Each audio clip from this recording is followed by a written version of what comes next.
What is up, guys? Zach Ginn here. We are live. In today's video, I'm going to go over the 10 most important questions you must ask your motivated cash buyers or just non-motivated cash buyers. Guys, in this video, we're really going to break down the most important things you have to be asking your cash buyers. If they are motivated enough to sell to you, these are the questions they have to go through. It's a little gauntlet to ask them, but this is going to be really important, guys. So these questions you have to be asking your cash buyers, because if you do not ask them these questions, this is not a good cash buyer. This is something you should run from. And honestly, it's not going to be a good wholesaling real estate deal, and you're just not going to get sold. So guys, we're going to break it down today and really share exactly the most important questions to ask. And I think it's really a huge problem because most people, they're not vetting their cash buyers the right way. And honestly, it's a pretty simple process to do. And really, you just go through line item by line item here. It'll be really easy to do. And obviously, you guys know freewholesaling.com. We share exactly how to find these cash buyers, like really simply. So it really shouldn't be a big deal or really a big hassle. So guys, before we get into it, I only ask one thing. I give this for free. So please do me one huge favor.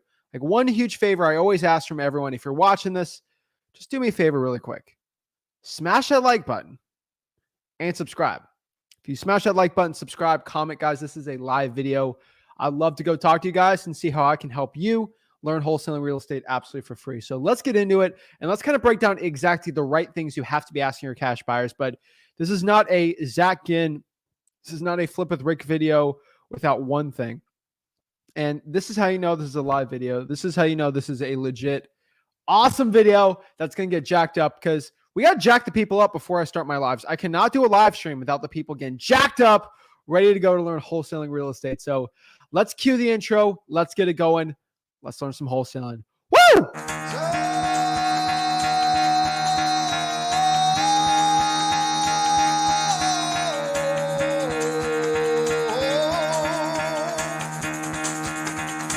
Get the fuck out of bed, bitch. Go.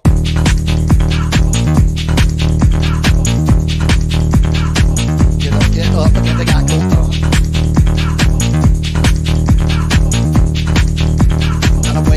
Time to wake up, bitch, get up. Get up, get up.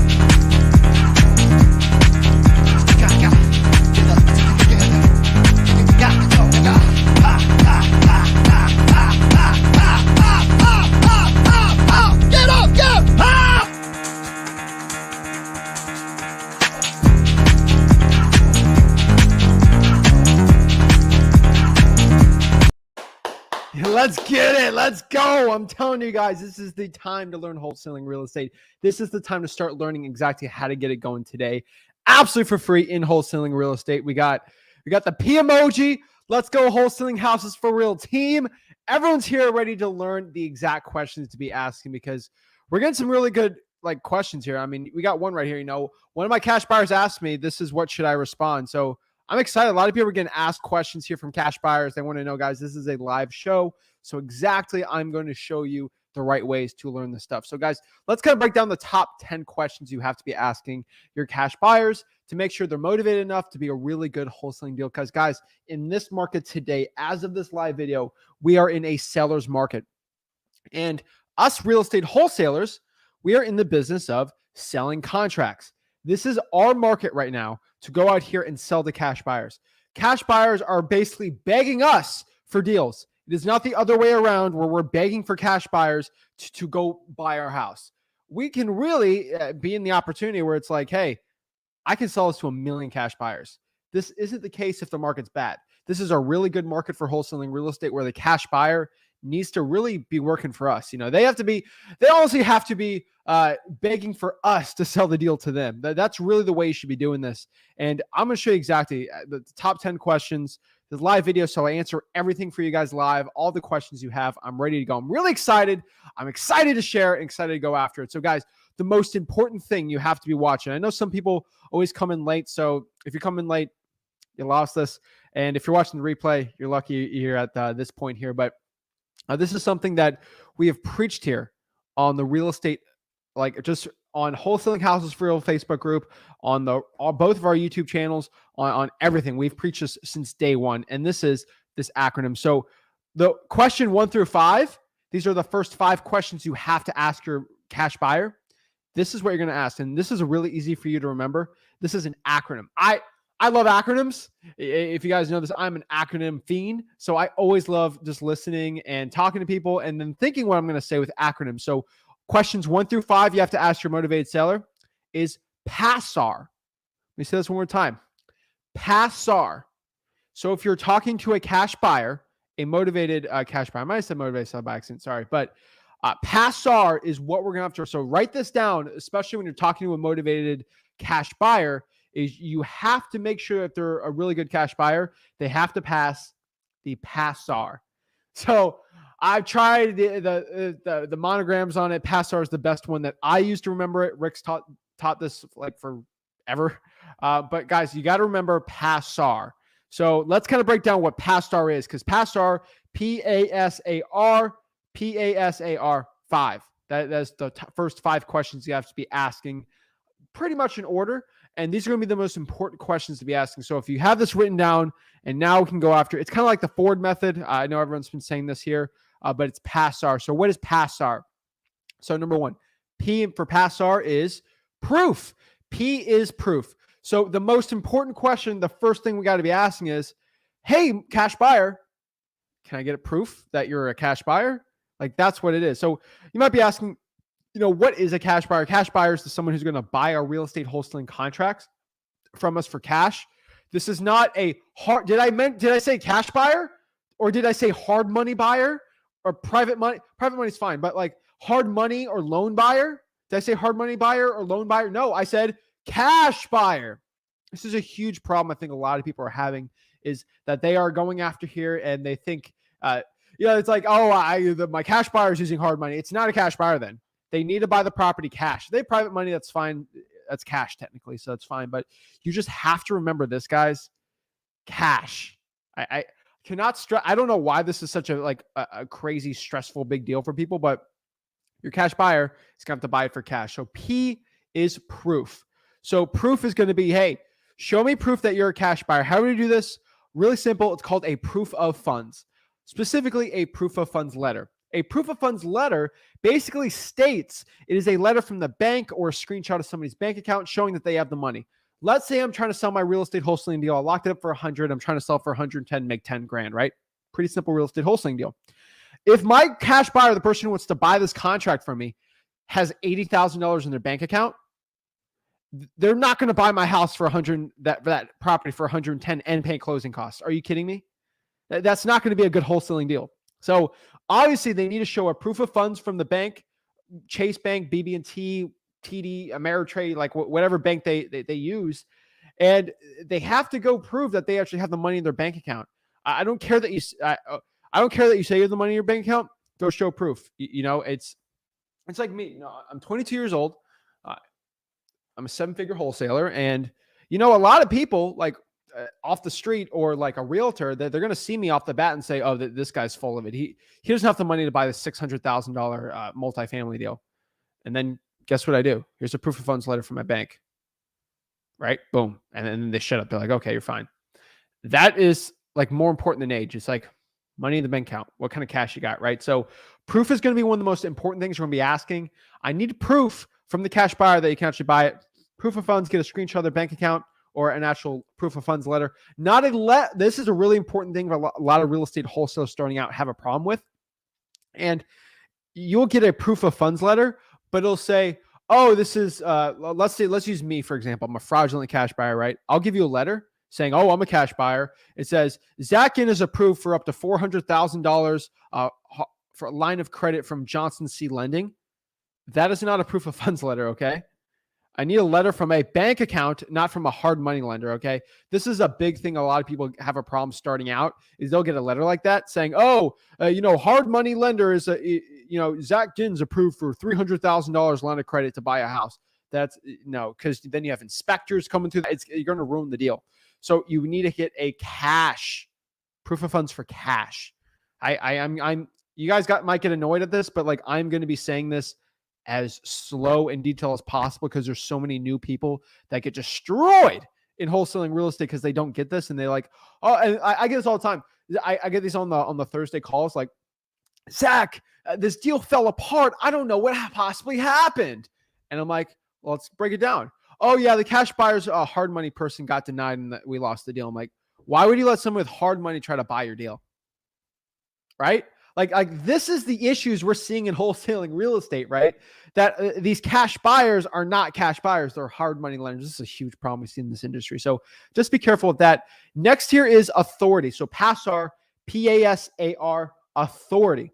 What is authority? The person you're talking to, make sure they actually have the authority to make the decision to buy or sell a property. I see a lot of cash buyers that were the flipping organizations where the person you're talking to, the cash buyer, actually has to get approved from their boss or something. Make sure this person you're talking to actually has the authority to go be buying these houses and actually making decisions to sell it or not. I see a lot of problems where someone's cash buyer, maybe it's a realtor, and they have to go inspect it, the realtor inspect it, and then the actual cash buyer comes through and inspect it. No, I need the authority person to go walk through the house and give me the proof of funds letter. You have to make sure you're talking to someone who can actually make the decision. Like wholesaling real estate, we're not going to go sign a contract with somebody who doesn't actually have the decision. So if a mom and dad want to sell the house, they're motivated sellers, I'm not going to let the 16-year-old son go and negotiate with him, right? Go with the authority person, right? It's going to be really important. Don't want to waste your time. You're building relationships with your cash buyers. You got to make sure it is with the right person. I cannot say this enough. You need to make sure you're selling it to people who have cash. Hard money is different. If this is a different type of deal, sure. But I'm telling you, most of the time we're talking about, when I do a video about cash buyers, they're different than hard money buyers. I think it's a big shock for a lot of people, but I don't know.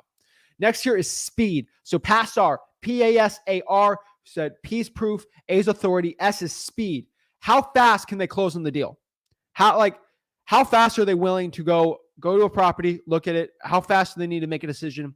PASAR, S, speed. How much time does it take for them to close? It's pretty important because if it's going to take them 3 months to go close on one deal, it's probably not a good cash buyer. They have to actually be comfortable closing within 30, 45 days, obviously. Obviously, I won't push some, like a lot of people sometimes need the money to get in or get the funds ready to go purchase a property or purchase the property for cash. So speed's going to be really important. What's their speed? How fast they actually close on a deal? Are they fast enough to go out there and do it?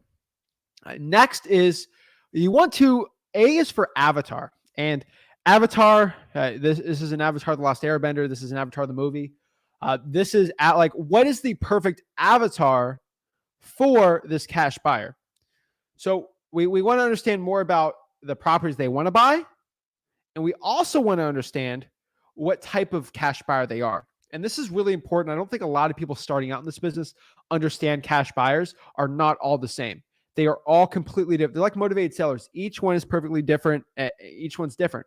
Human beings. Every human being's like different in their own great way, right? So each cash buyer has different wants and different needs. I think that's really important. You got to understand the wants and needs also of your cash buyer.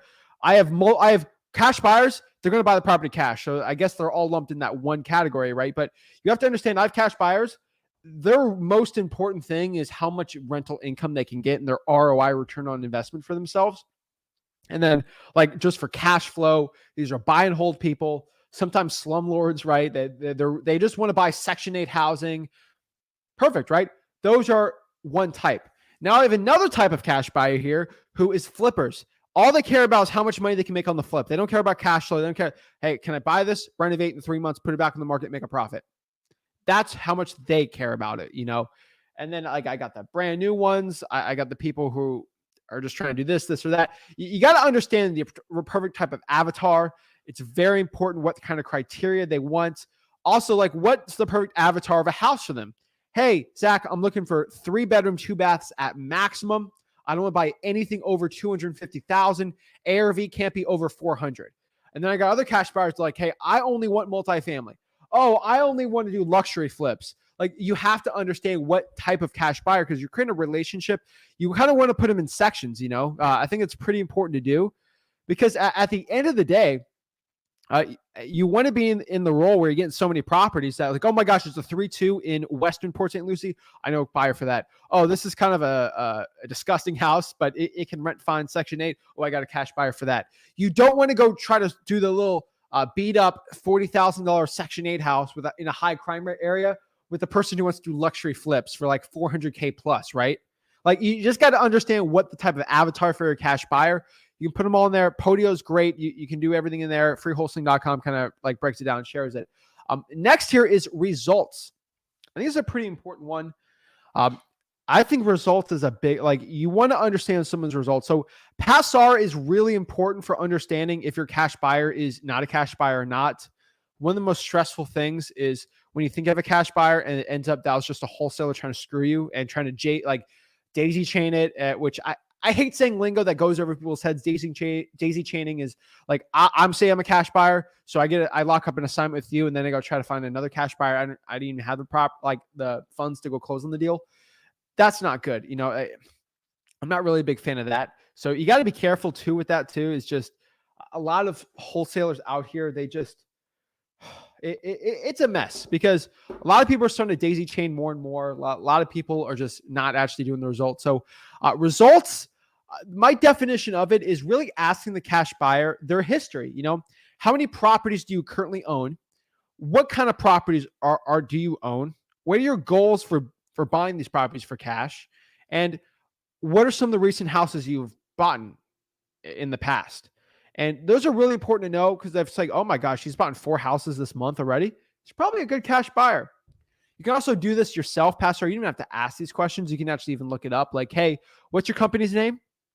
Let me check your results. It's like, oh, okay, I can look online the public deeds and say, okay, you know, I don't know, Aventura LLC has bought 4 deals. They're flipping it. Looks like they make a profit. Looks like a good cash buyer there.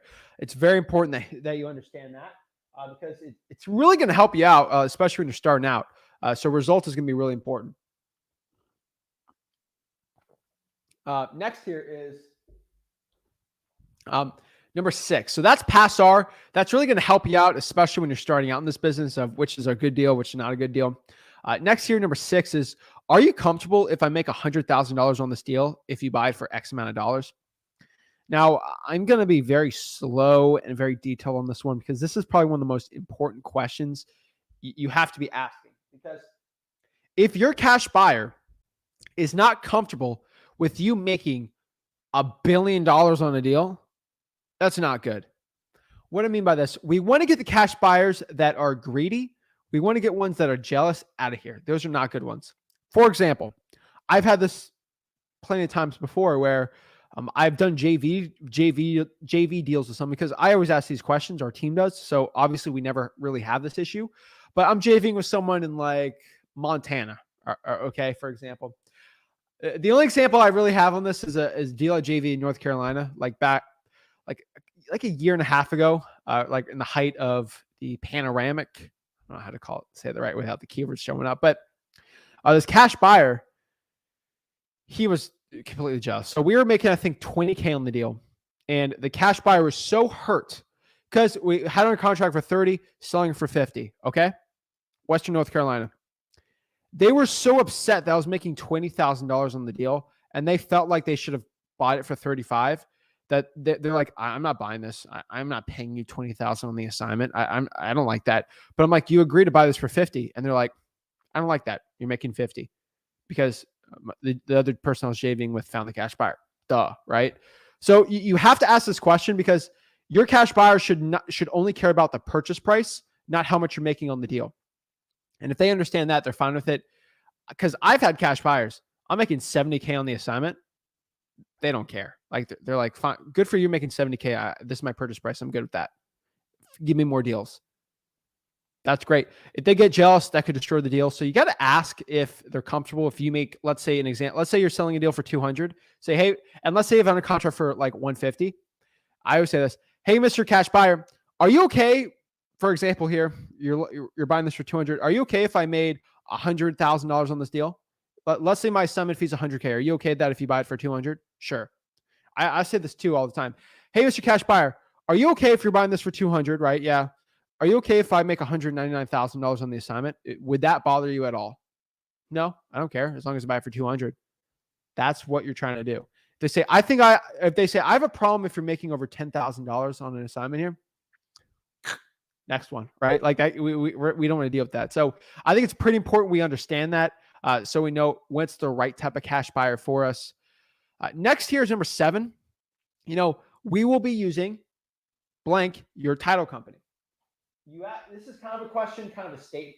Kind of a question, kind of a statement here, but you have to make sure the cash buyer understands that they'll be using your title company, not their title company. So if my title company is ABC Title Company and they're the title company that I use and I prefer and I like, that's great, right? We'll be using them. So the issue is if you use somebody else's title company, then the seller's going to be a little weirded out because you're using a different type of title company that could spook them on the deal. That's not really going to be too good. And then next here is that they use their title company. Maybe they're not comfortable with assignments or they're going to ruin the deal, or just call the seller and be like, hey, do you know Zach is making $20,000 on the assignment? This is kind of weird. I've had title companies do that to me.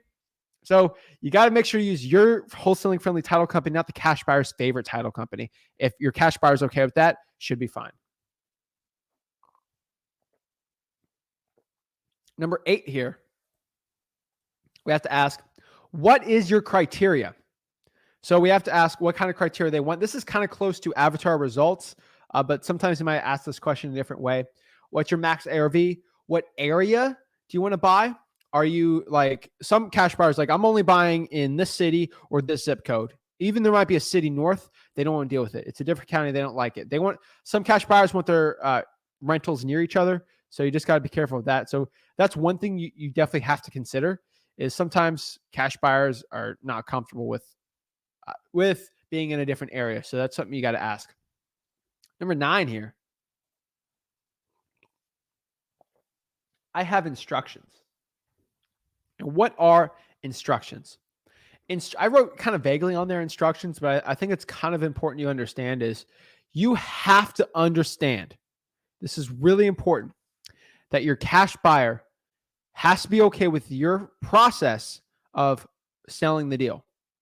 If they do not follow your process at all, you can't sell the deal to them. If they understand that, it'll be fine. What are your instructions?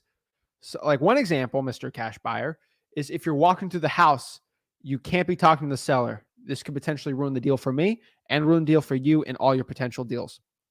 Some of my other instructions are, I require a $5,000 or $3,000 non-refundable deposit on my deals. X, Y, Z, boom, boom, boom. This is my title company we're using. If this is something you're okay with, I would love to sell the deals to you and probably give you first server priority on it, right? Some cash buyers like the exclusivity of that. Some wholesalers get a little on their high horse on you're my star cash buyers list. I'm like, oh, I'm on the C list, right? Some wholesalers will have A lists, P lists, C lists.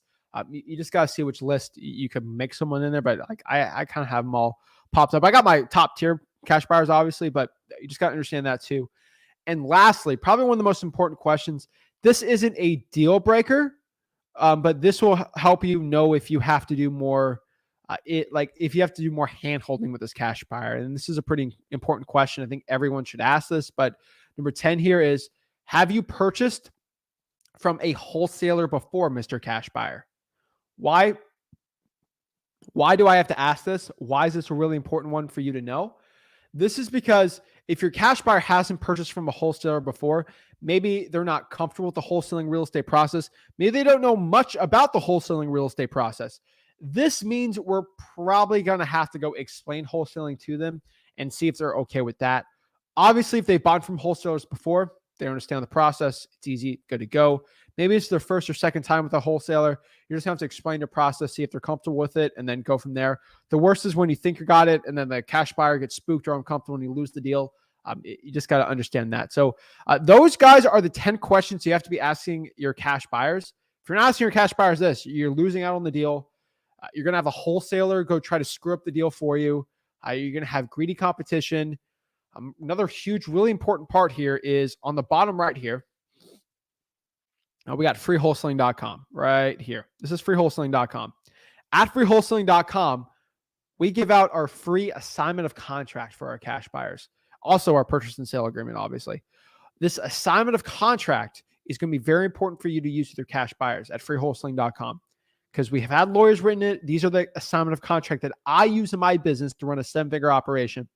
It's free. Everything's free, guys. Just letting you know, I'm not a guru trying to sell you a crazy, stupid course. Okay. I'm not charging you 10 grand for this stuff.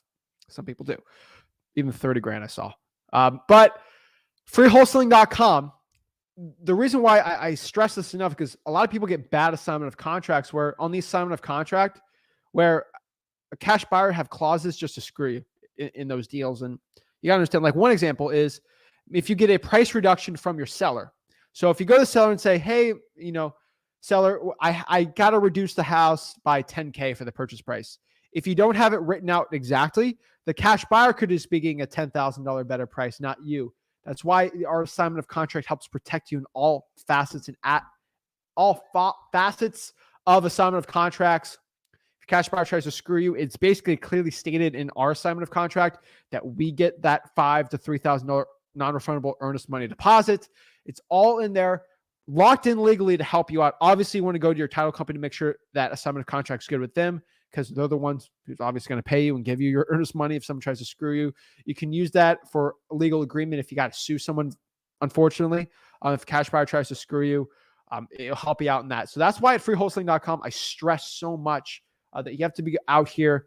And honestly, like at the end of the day, the reason why it is absolutely crucial and so important so you don't get screwed out on your wholesaling real estate deal. So let's kind of bring up some questions we got here about cash buyers today, general real estate wholesaling questions. I would love to answer all of them you possibly have, and really bring it from the top, all the questions we got here for wholesaling real estate.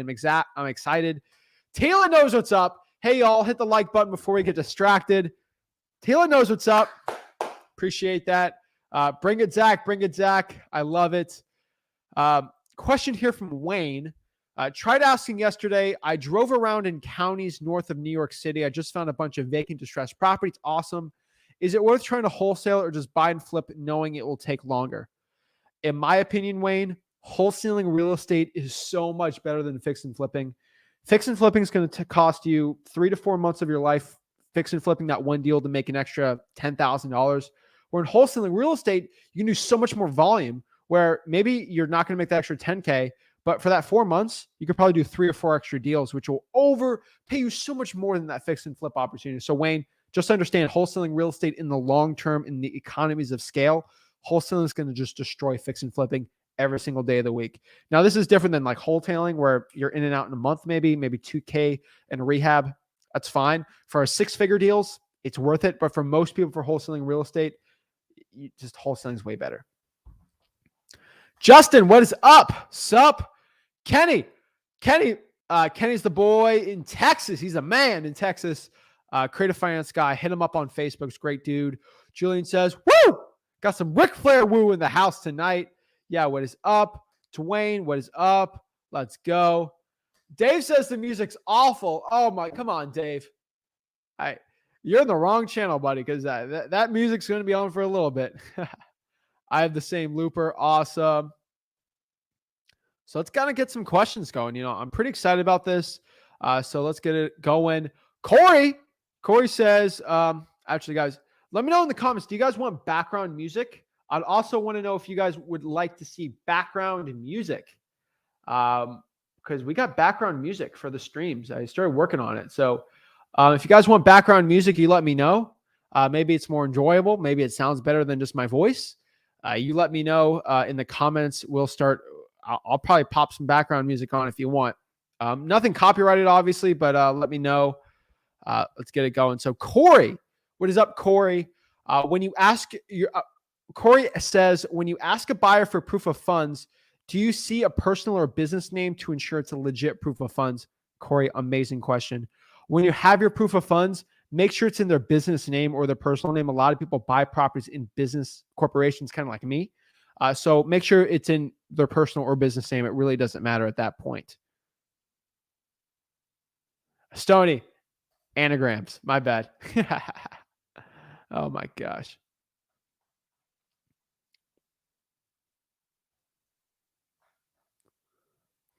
All right. So Crystal says yes. Dwayne wants lo-fi hip hop. All right, see what we got. All right, I'm gonna try to make this. Tell me if this is too loud. I don't think it's gonna be too loud, but we'll see. We'll try a lo-fi.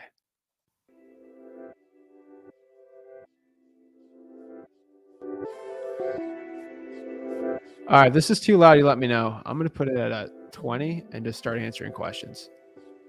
I don't know. Make the live experience more enjoyable for you guys. I don't know if it's too loud or not. So whatever. We'll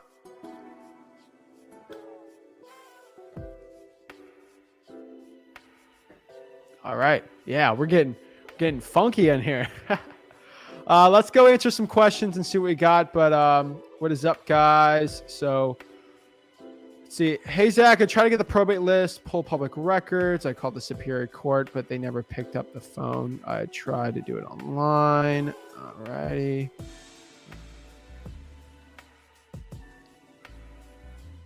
All righty. Let's see here. Hello. Alrighty. I'll just confirm everyone can hear me here, but yeah. Brandon says, so do you not sell to buyers that use hard money? No, I don't sell to buyers that use hard money. Unfortunately, with hard money, there's going to be inspections. There's points on there. Sometimes they don't like the closing company, or sometimes they don't like you have to go basically ask permission from someone to get the hard money. And always it's stressful to the end. Sometimes I've done hard money. If it's a vacant property, maybe. But for a lot of times it's really not good, and definitely not one that I personally am recommending right now. Just confirm the audio is working here. I just want to make sure the audio is working just in case. Let's check here, testing. All right, I got to put that in the background. That's too much. All right, just checking on this. Sorry, guys. I'm new to this. I'm new to this stuff. So let's put it at a 15. All right, perfect. So what is hard money? So basically hard money is most of the time hard money is basically a loan someone gets to buy a property, and they got to get approval. It's not like a longer loan like a mortgage, but it's usually really expensive, but it's still pretty good. Roshan says, hey, Zach, I tried to get the probate list. I put a public record request. They told me to go to code enforcement, and they told me to go to the clerk, and they told me to go to Superior Court.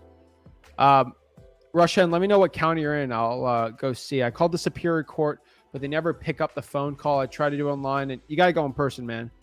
Salute, Zach. Thank you. I appreciate it. Salute. Man, I just keep putting in the work for 4 months and I got nothing.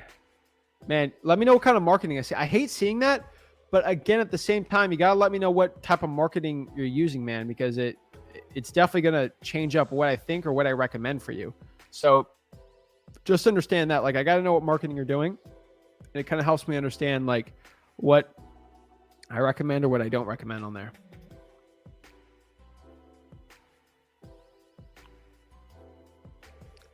Corey says, Zach, would you entertain someone who has a legit proof of funds but never had to deal with an assignment of contract before it was willing to pay a healthy assignment fee? Corey, yes. If they haven't worked with a wholesaler before, yes, I do recommend it. I don't think it's too bad to be doing, but just understand though, yes, a legit proof of funds is going to be good. If they never dealt with a wholesaler before, that could be an issue. So just be careful with that. You just got to make sure they understand your process and understand the wholesaling real estate process. But if it's a healthy assignment fee and they're willing to work with you, then sure, I don't really see a big issue with it. Aaron, what is up, Aaron? Aaron asks here, look for the whale and buyers, people who buy more than one property. Great content, Zach. Aaron, thank you so much. I really appreciate that. Kenny says, Zach, what's the rule of thumb when you take a deposit or earnest money? Rule of thumb is, well, when I'm doing the purchase and sale agreement, what I'm going to be recommending is at least $100, 500, probably max. I've done 1,000 before. For the cash buyer, I would probably say 1,000 at the minimum. I prefer a $3,000 to $5,000 earnest money deposit though. That's really like what I'm preferring on that.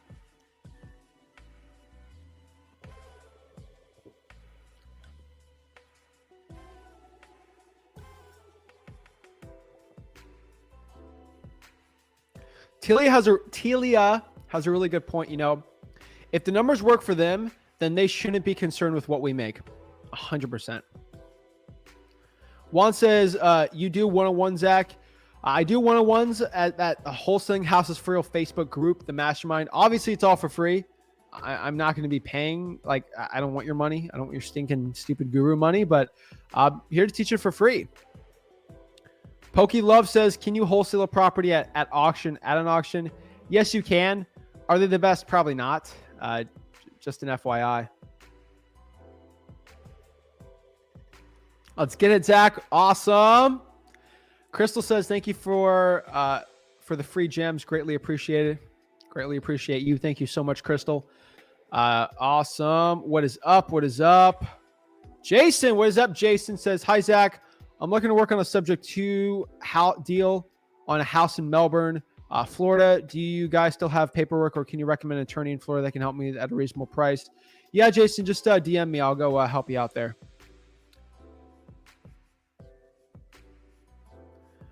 Randy says, how many deals have you done this month? As of today, probably 12. But don't get all like on your high horse, like, oh, Zach did 12. Okay. 4 or 5 of them are like legit good ones, like over 40, 50K. But understand the other ones are like JV deals, 5, 10K, like net to me. So like you just kind of understand at that point. But yeah, they're mostly the good ones are the ones that I do in my local market, and then some of the JV and virtual wholesaling ones. But I mean, it's bigger than usual because a lot of people are starting to JV with me. Again, guys, if you do want to JV with me, all you got to do is go to www.flipwithrick.com/JV. So let me pop that up here. We just opened up the JV program. So let me just go here, www.flipwithrick.com/JV. If you don't put the www, sometimes it just doesn't work. I literally, don't ask me why. Boom. So yeah, www.flipwithrick.com/JV. That is how you can JV with me and start doing deals with us and me and my mostly just my dispo team. So we did get over 100 deals submitted that we are working on. So I did make the personal calls to all the people. I think Chad was the last guy I was talking to. So that's pretty cool. But basically, we're going to have my dispo team. If you submit that, hopefully tonight or tomorrow, our team's going to get back to you guys. We got some JV agreements being sent out. Working on some more deals. But yeah, I mean, I'm being completely honest with you guys. I do this very selfishly. Like, if I JV with you guys, I'm going to make money with you guys doing real estate wholesaling. Like, I'm a real estate wholesaler. I want to do deals with you guys. Like, I love wholesale. Like, I'm not, you know the pros and the cons with me. I'm going to show you everything for free. But at the end of the day, you know, I want to do real estate wholesaling deals. So I don't want your money doing like coaching. I'd rather do deals with people and like actually just do wholesaling deals. So it's a great stream of marketing income for me because like I'm making money like doing deals with you guys. Like, that's great, right? I'd rather be known as the guy who making money. Every person who watches and does a JV deal with me makes 10K versus the coach who charges someone 10K. I'd rather be known as the person that gives my subscribers 10K for doing JV deals with me. Okay. I know people get JV programs that like you have to put $1,000 down and then you do the JV deal with them and then you don't get that $1,000 back. You get the 1,000 after they do a deal with you. Can we know? Like, bleh. So yeah, www.flipwithrick.com/JV. If you qualify, you can hop on there. Just understand. Be with my dispo team, not personally with me. That was only for the first 100 people when it was in a beta. But if you understand that, it should be fine.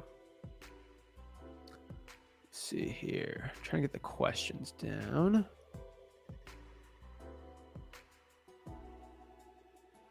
Where's my place here?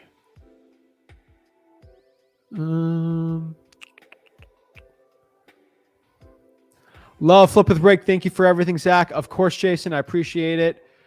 Steven. Oh, Steven, by the way, I saw what you told me yesterday. And some of my subscribers DM me that Cody person you were telling me about. Interesting. I didn't know about that. I don't really I don't watch Bigger Pockets, so it was new to me. So that was pretty interesting though. That was kind of cool. I watched the whole thing while I was out for a run. So well, I kind of listened to it, but interesting. I liked it. Cool. That was cool. Hey, Zach, I jumped on, been talking to sellers nonstop. I just wanted to ask you about what your follow-up SMS script is after the initial one you send for people that do not reply off topic. I know. Steven, so the follow-up SMS I do is a tad different. So obviously it's not like a follow-up with a motivated seller. Now, if that person responded and they were interested in selling a property, obviously they're going to get a different follow-up text with me than with somebody else. But what I've seen is if they don't reply to my initial SMS, I'll just give them another cold one probably in 3 months, because I rotate my SMS. I rotate my SMS markets. So if you were in market A, you're going to get a text in January, a call in February, and then you're probably going to get a direct mail piece on March. And then market 1 again, next quarter. So I text a list, specifically a market, like a big high equity list, once every 3 months. So Steven, if they don't answer me, I'm just going to hit them back in 3 months. So I don't care. That's why I do nonstop direct mail every 3 months. Everyone asks me, Zach, how do you do your direct mail? Mailingmastery.com on the bottom here. Like, that's how I do it. Every 3 months. The acquisitions is really weird and different for direct mail. So I just have that on the bottom there. But for SMS, I just hit them cold. Like, if they don't answer, I just hit them cold again. And usually with like a batch, because I'm using like smsback.com, usually going to get hit with a different number.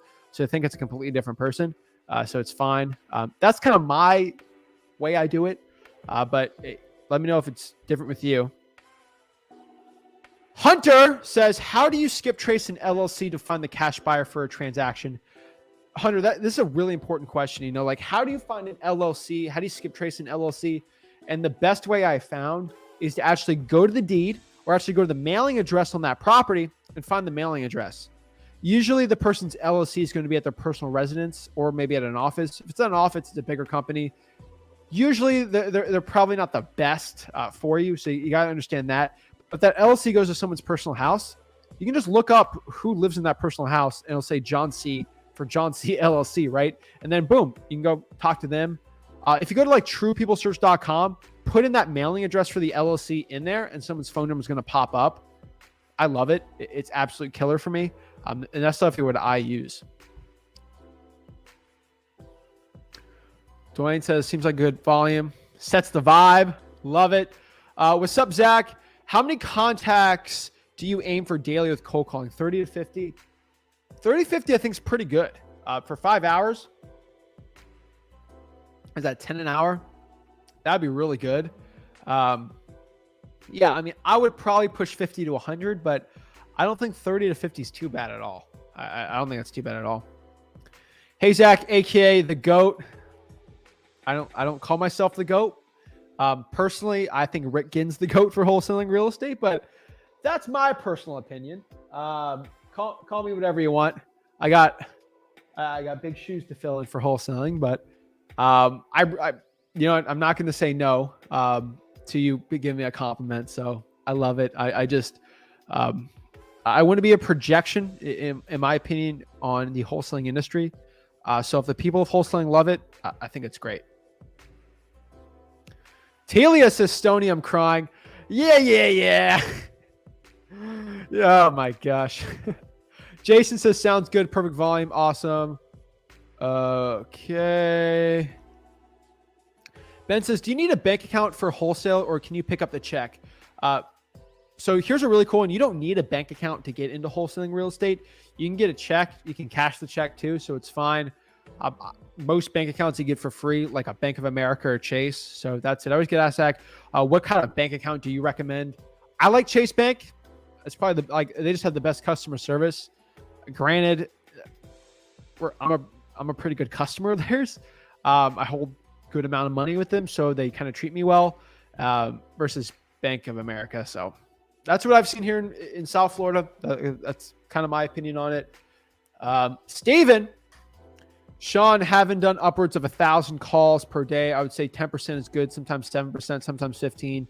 When blank hits the sickness, I'm going to say it was 20% some days. Yeah, those are good times. But people are too scared to be going to appointments during those times. So it's a yin and a yang kind of. No Cal says, great info, Zach. Thanks. Suggestion, maybe each episode you should have a Zach tip, trick, or hack using a tool, site, or example. Wholesaling deal that closed long time it took attained. That's a pretty good one. You know, like I do a lot of deals, and I only really like do a vlog on like a select number of them. So I think it'll be pretty cool. With www.flipwithrick.com/JV and me JVing with a lot of people and kind of getting that up, I'm thinking maybe like once a month or maybe every other week or something, I can highlight a JV deal I've done with you guys. Like, hey, we made 25K, we split it down the middle. I think that'd be kind of cool in like, you know, Wisconsin here, right? I think that'd be kind of cool to do. So yeah, I would consider that. That seems kind of cool. I don't think it'd be too bad at all.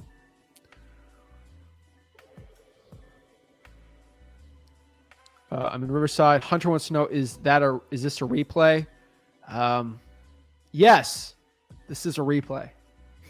It's a live video. I always have to pop this up because too many gurus keep doing live. They keep doing live videos, but it's not a live video. So I have to go do this I'm sorry for the people who are watching this after the live's over. But I have to do this every time to flex on a guru. I have to go out here and go to time.gov and show the official time for everybody here watching, because unfortunately I got to flex on these gurus. So you see this is a live video. This is proof. This is a live. I don't know why people do. These are Q&As. I don't know. It drives me crazy that sometimes people do that, but come on. Okay. What is up, Prince? How are you? Wayne says, my home state is New York, which is an attorney closing state. Should I go virtual and wholesale elsewhere? I think you need to learn New York. New York is really, really weird about how they do it. Obviously, you need an attorney for closings there. It's got a lot of pros and cons. You know, one of the biggest pros that nobody talks about in an attorney closing state like New York is once you find a cash buyer or you get a purchase and sale with the seller, you're usually pretty much locked in. That's a big pro that not a lot of people talk about. So that's kind of cool. Just understand, though, it is an attorney closing state, kind of stinks, but I would say no. Should I go virtual and wholesale elsewhere? I don't think so. I think you should stay there, especially if you're in like the upstate area. If you're in New York City, you might want to go virtual. It kind of sort of depends. T-La. Right, make sure I'm saying this. T-La. All right, I'll make sure I'm saying it.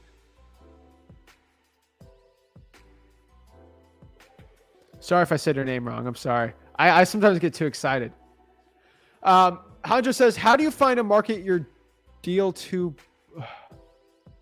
How do you find your deal to a bunch of cash buyers via email without it knowing that you sent it to 200 different buyers? That's the thing. When we have our cash buyers, we give it out to the best ones first. And then if it's not really a good deal, we'll send it to some of the other ones. So we'll kind of do it in waves, like our good list, our okay list, and our like, you know, slumlord list. That's sort of how we kind of determine it from there. Olivia, what is up? Olivia asks, when a seller wants to tell their life story, been there, do you put in a time cap on the conversation so you're not burning too much time? This is a really important one. You know, when the seller's just talking and talking and talking and talking and talking, blah, blah, blah, blah, blah. What I like to do is when they're talking, I usually like to run comps like on the other screen and just like look at comps, look at info on the property while they're talking. Because again, it's the 80-20 rule. So when we're talking, we can be asking them questions about the property and get it going. So that's probably how I'm doing it. But yeah. MJJ, what's up? Thank you, Zach. Always great content. Of course, I still love them. Tila, I'm sorry for saying it wrong. I do have a family member that kind of spells a different way or says a different way. So it's ingrained since I was 1 year old. So my bad. But Tila, please make sure I say that right. I really want to you always provide so much value and you always support like crazy. So again, you already know this. I'm terrible with names. Everyone's got to deal with it. I will butcher everyone's name. If your name is John, I will find a way to screw it up because just that's how it is. And that's karma because everyone spells a name with a K sometimes, and there's just karma coming back at me. So, Ernest, what's up, Ernest? Asks, how do you get your cash buyer to cover EMD if you don't have it, or if you told the seller that you'll have it in 48 hours? You're gonna have to get your cash buyer to give you some of that EMD, and you got to pay him back. Like that's the way to do it. That's the way I see it. Juan Air says, thank you so much for all you do for us. Of course, thank you. I appreciate you. Love the debate last week. You kept calm and gentlemanly with direct questions. I wouldn't call it calm from the both of us, but it was definitely fiery. I try to keep my cool, but yeah, I appreciate Kenny you watching and supporting though. This is still good. Sheesh. Olivia says, per phone call, do you put in EMD time like 10 minutes, 30 minutes? Does it? Yeah. On an initial phone call, it really shouldn't go over 30 minutes. You know, like unless it's like a probate, someone's trying to like give me a life story or like a crazy situation. I would probably prefer to cap it at like 30 minutes. Amazing, Jesse. Started making calls today, but nothing yet. Let me know the list, everything. I'd love to help you out. Ishmael says, I'm getting a contract signed tomorrow morning. Woo! Love to see that. That always jacks me up to see someone actually going out here getting deals done. So I love to see that. That's awesome. What's up, Zach? Drillano says, Detroit in the building. Bro, Wayne County, Detroit, amazing market. Great market. Facebook user says, if you can't find the person that owns the LLC, grab the person with the same last name in the household and ask to speak with them. Perfect. It's a good one. Tila says, how long do you give buyers to return the contract to you? At minimum 24 hours. Your cash buyer needs to give you that in 24 hours or less. If not, they're not getting that deal. You're not here to waste time as a wholesaler. Amazing Jesse asks a question, how do you look up government lists? This is a great question. Government lists are going to be your water shutoffs, your probates, your code violations, your liens, divorce, etc. Most of them you're going to find from your clerk of the court. Also, like fire damage properties, you got to go to your firehouse or the fire department and ask for that. Water shutoff list is going to be from your utility department, code enforcement. Code violations are going to be from your code enforcement department. Baby goat. Love it. I love you guys. Jordan says, do you have a certain site used to pull lists for leads? Or if you don't, what is your method of pulling the list to generate? So I prefer listrei.com, aka PropStream, or Batch Leads, code Zach. Those are the two main ones I use for pulling lists and leads. Both can do cash buyers really good. Both do comps really well. It's ultimately up to you. And that's definitely the site that I use to pull leads. Clerk of the court for government lists too, if you're going to be using government lists. But yeah, I use them all. Again, my favorite website technically for pulling leads is the Clerk of the Court because it's got the probates on there. But that's just what I've seen.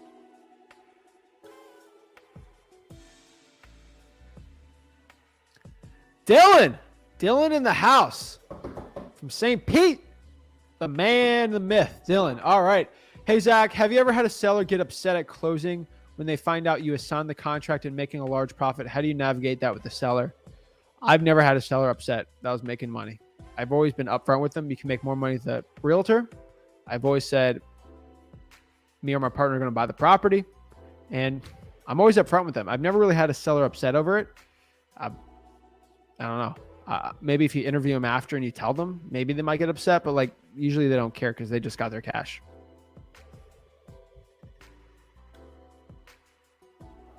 Steven says, thank you for the reply to my question, Zach. I think I will tone back my campaigns then, space out the SMS and rotate the list. Yeah, Steven, just to understand that, like when I do my SMS text blasting, it's like they're big numbers. Like this ain't like I'm texting 1,000 people. And they're mostly like high equity, like vacants, tired landlords, like big lists like that. Amazing Jesse says, how far into a deal do we have to be before we JV with you? You got to get a contract. Noah says, can you please talk about how to make a fair offer and the math behind it to the seller? Yeah, basically the way I figure out how to make a fair offer is finding the MAO, which is the max allowable offer. And the max allowable offer is the most we can offer on the property. So basically it's ARV minus repairs, usually depending on the market, multiplied by around 83, 84%. And then that's the most we can offer. And then to make it fair to them, we just want to see what our assignment fee is going to be. It could be fair you're making 50K. It could be fair you're making 10K. It really is depending on how much you want to make on the deal and what your motivated seller is comfortable with. Damien says, Zach, the question no one asks, taxes. What's up with paying taxes on assignments? Damien, we're working on a huge video on this. So this is going to be really cool with like lawyers, like the people that actually know what they're talking about. The people that can't I have to, before I answer this, Damien, I have to go out and say, I'm not a lawyer. I'm not a tax professional. I am not any of those things. I'm not a realtor. I'm none of those things. So this is what I take this as the grain of salt for entertainment purposes, what my lawyer makes me say. So just understand that. So to answer this, assignment fees is income. Let's treat this like you won something at the lotto. Okay. I do a scratch off. I pay $5 for it and I win $5,000. I have to pay taxes on that income, right? I made $5,000 in the lottery. Boom. I have to pay taxes on that.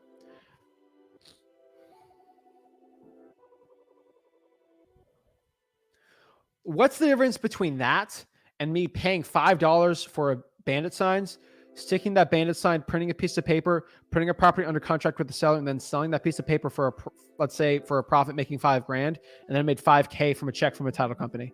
What's the difference? They're both income. The difference with you paying taxes if it's in an LLC or your personal name or a corporation, then that's taxed differently, but it is income. You got to pay it like regular income. Obviously, you got state income tax. I'm in Florida, no state income tax. Woo for me. Or you got a corporate state income tax. So I'm a corporation, so Florida, really, I don't get the benefit of it anymore because once you're over a certain amount of money, you got to change it. But really, it's either a corporation, LLC, or personal name. First two deals should be in your personal name. Use an LLC after you get your first two deals. And then if you're starting to make more money, put it in an S Corp. And then usually when you're above $150,000, if you're not married, if you are under 150 married, you should 100% have that in an S corporation. You're scaling it up. If you're a single person and you're making above, I think 350 or maybe 375, then you got to put it to a C corporation. But usually a tax person can help you out with that. Hope that answered your question, Damien. But it's regular income. It's not special income or anything. Because wholesaling is it's a business. You're making money, you're making revenue. There's definitely expenses there. So yeah. SK Film says, I currently live in Canada and I'm doing a virtual market in the States. How do you recommend I call the county's office to pull government lists? Use a VPN and a Google Voice and just call over the computer. Or if you have T-Mobile, you can call international. I don't know what your international plans for calling is. You can also email. Is New Jersey good for wholesaling? Some areas, a lot of it's kind of tough. Going to be honest with the higher ARVs.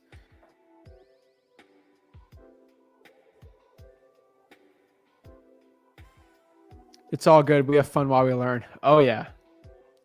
I'm going to ask here, how do I get the memorandum to the clerk of the court virtually? You have to do an e-file. They can help you out with that. Sweet. Thank you. Of course.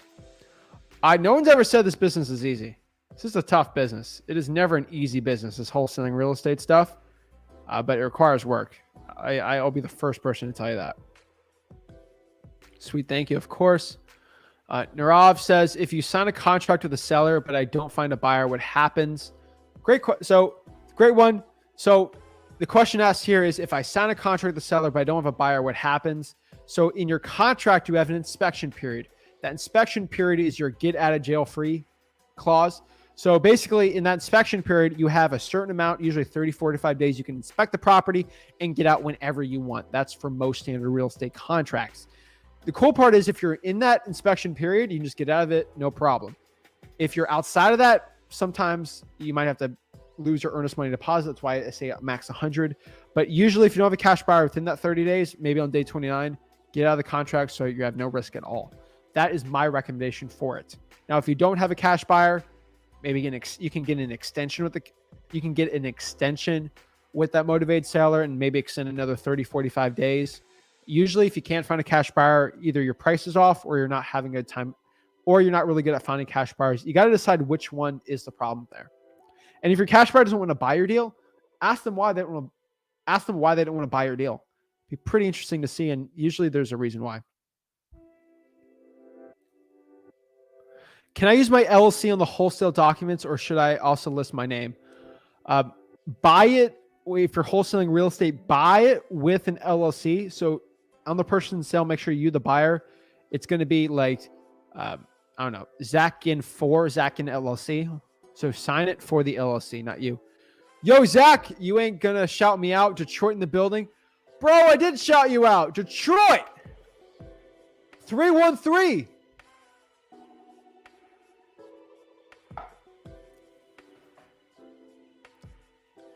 What's the best place to find sellers? I think probates and government lists are the best ones. Okay, he must be reading it because he just got to mine and I texted like 10 minutes ago. Yeah, I'm going down the list because so many awesome people are giving me questions. And I do 2-hour lives because I want to get to everybody who has questions, who needs help, any cash buyers issues today. I'm always here to help the people out because I do take my time answering someone's because ultimately I take this to heart when you ask me questions. Like you're trusting me enough to ask me something. You think I have enough expertise to answer this. It means a lot. You guys are putting a lot of your trust. You're using your time. You're spending watching me. So it truly means so much to me that you guys do this, that I want to put the effort in to help you guys. I want to put the extra effort that none of these gurus, even if you pay them, that they won't give to you. Thank you for the gold, man. Of course, bro. I'm always here to help, man. Always here to help. Andrea says, I'm nervous about running comps on a for sale by owner. I'm trying to get under contract. What's the best way to know your numbers are correct? Running comps, you're just going to have to see what similar properties in the area are selling for. So that's a 2-1, a 3-2 square footage. Go and find other comps in the area and see what are they selling for. Gets you a little more comfortable with that. Get the right information.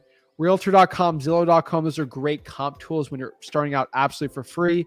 If you want to pay for something, use like a batch, code Zach, or like listrei.com. But if you're nervous running comps, usually you don't have experience running it. So just do it. If you go through freewholesaling.com, it's all in there. Like the complete ARV comping guide's all in there. It's pretty simple to do. And once you find out your MAO, which is ARV, after repair value, the most the property's going to be worth after you fix it all up, minus repairs multiplied by a certain number, you should be fine. Ty and Ranger says, what's up, Zachy? Doing good. I'm blessed. I'm blessed to be standing here today with you guys, providing value and actually just sharing my knowledge to you guys. I'm trying. Rick taught me this business and it was unfair the way he taught me because it's such a way that I have such an unfair advantage with you guys. I don't have to pay a guru or anything that I feel like I create a 7-figure operation with them. I feel like I have to get what's in here into your brain so you can make your own 7-figure operations, right? I truly believe, like in my heart of heart, in my soul, that wholesaling real estate is in 2022 is the greatest avenue, the greatest channel, the greatest vehicle to bring someone out from making no money, poverty, regular income, to becoming a millionaire in under a year or 2, 3, 4, 5 years, whatever. Wholesaling real estate's the key.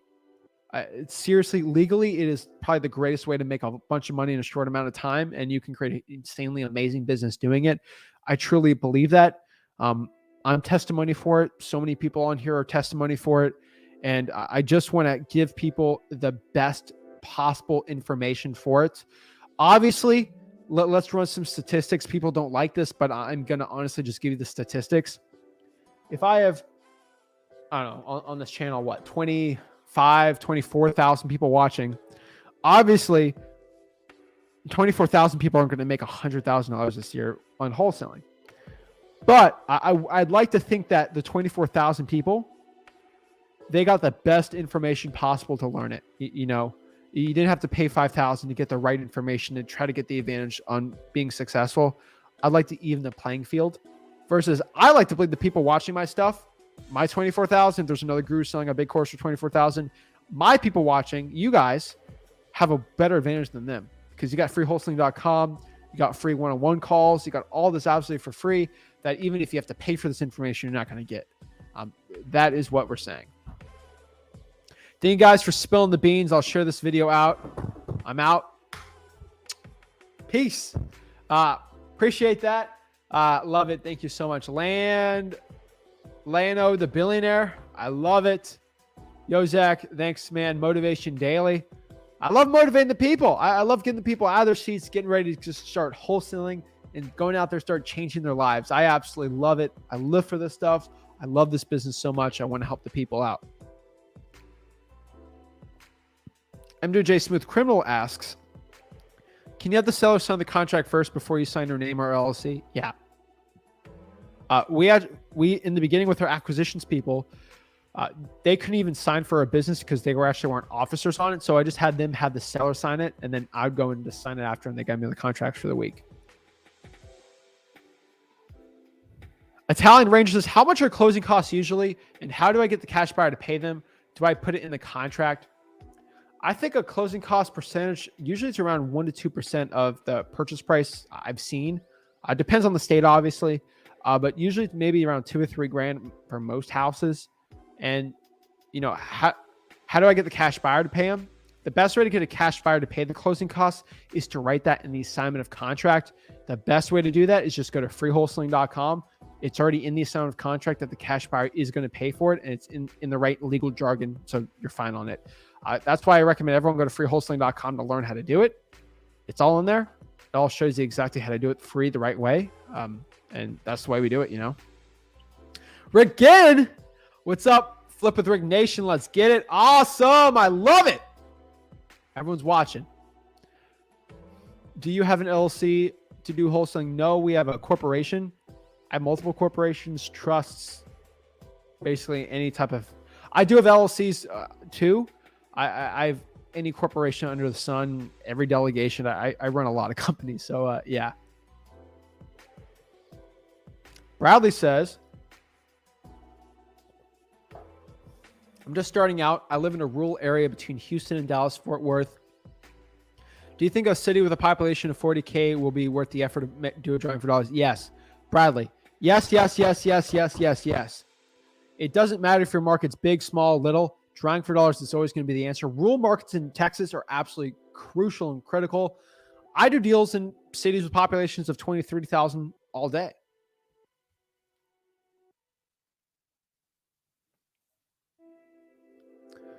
What if the seller wants you to put down like a huge deposit and I'm 22, so I don't have that much money laying around at the moment? LOL, what are your thoughts?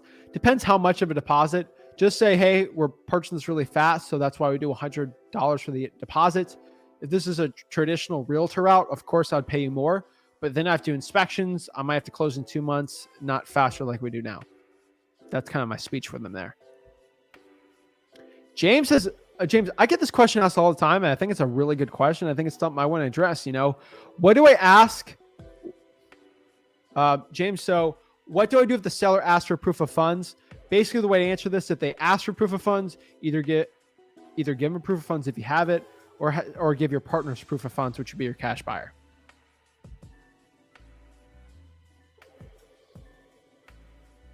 Damien says, so do I need to pay the same tax as my salary bracket? 30K, I believe.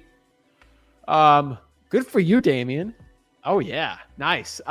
Yeah, most likely that's going to be your salary bracket. Unfortunately. Yeah.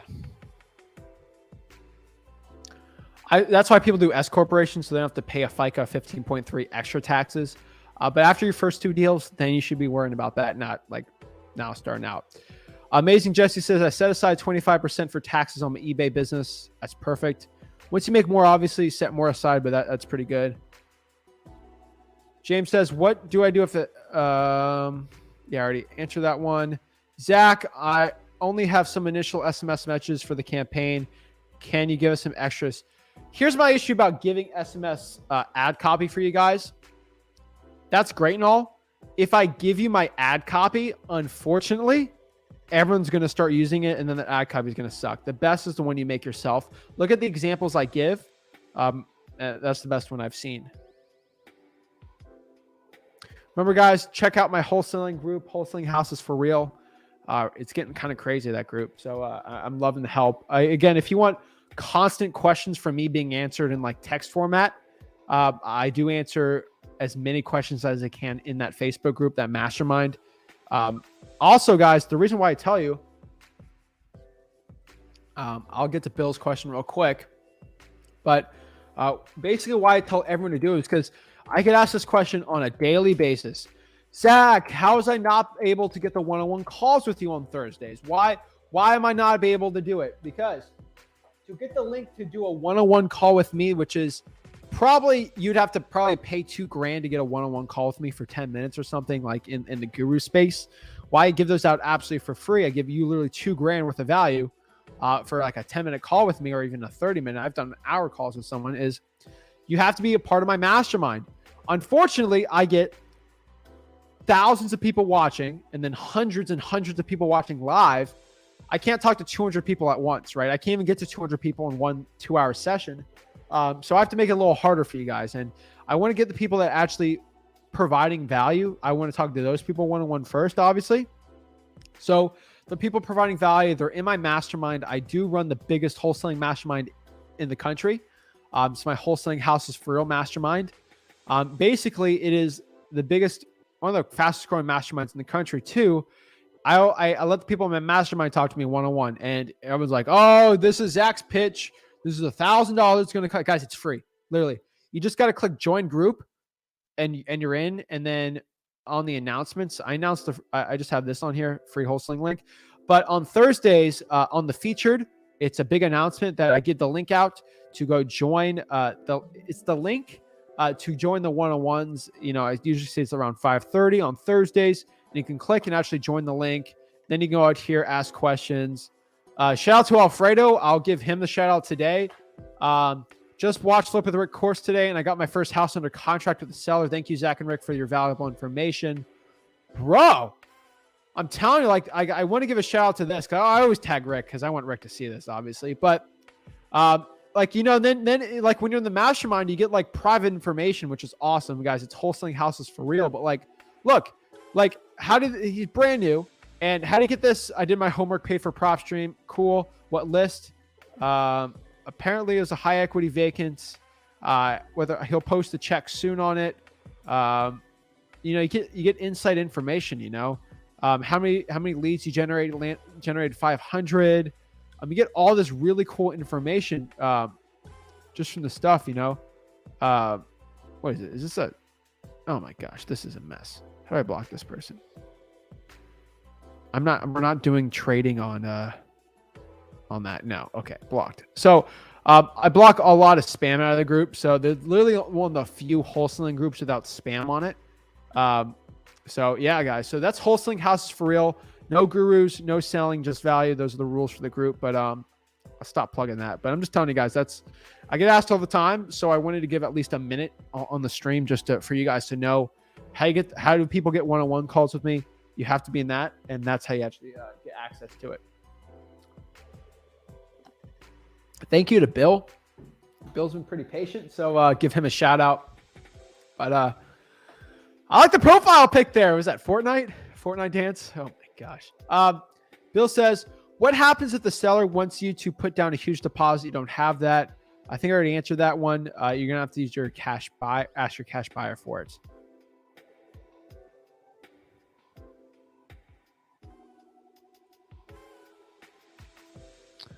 Tell me what those. I'm not too familiar with the acronym, so.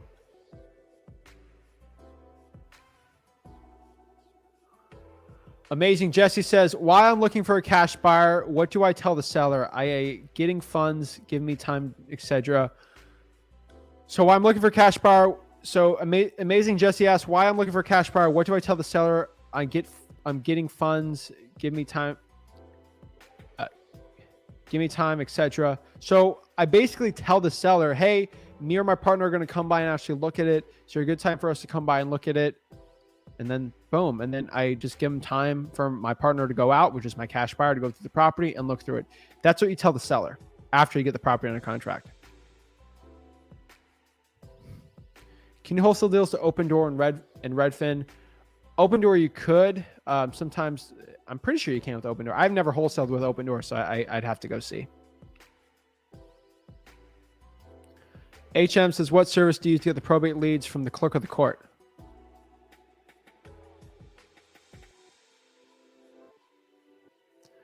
I think the only thing since I've started this month is like most distressed houses in Texas.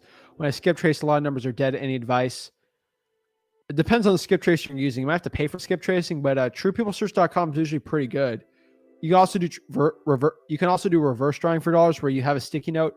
Say, hey, this is Bill. Give me a call back, and usually get a call back pretty quick to the right phone number.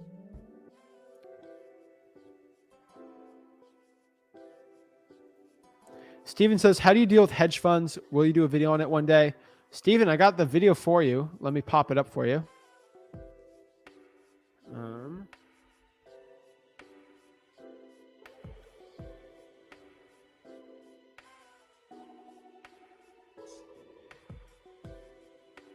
Okay.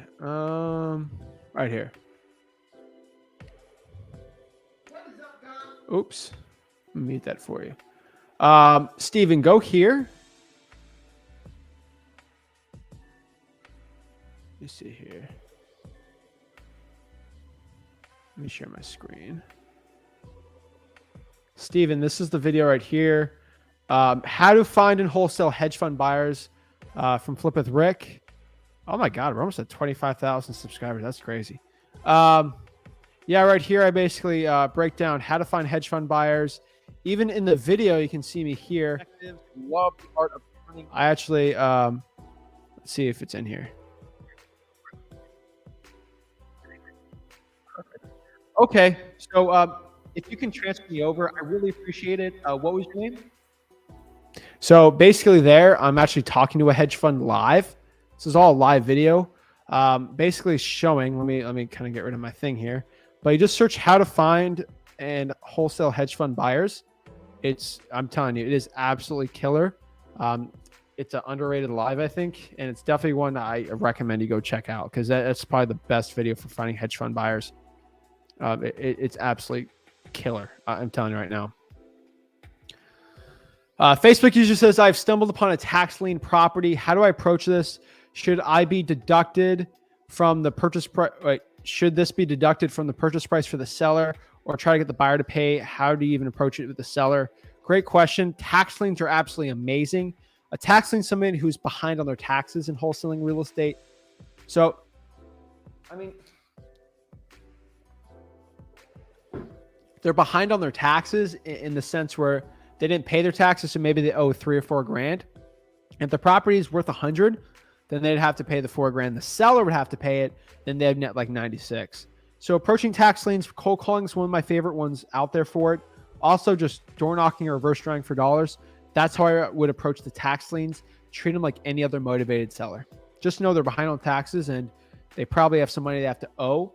But at the end of the day, it's kind of like a mortgage. You just got to minus off what they owe versus your purchase price, and you should be good.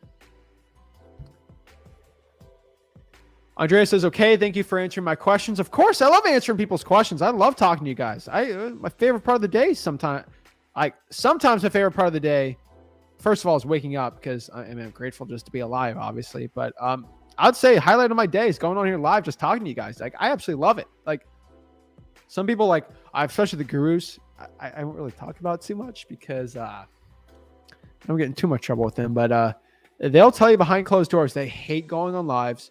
They hate answering people's questions. They feel like the people, I'm going to give you exact quotes.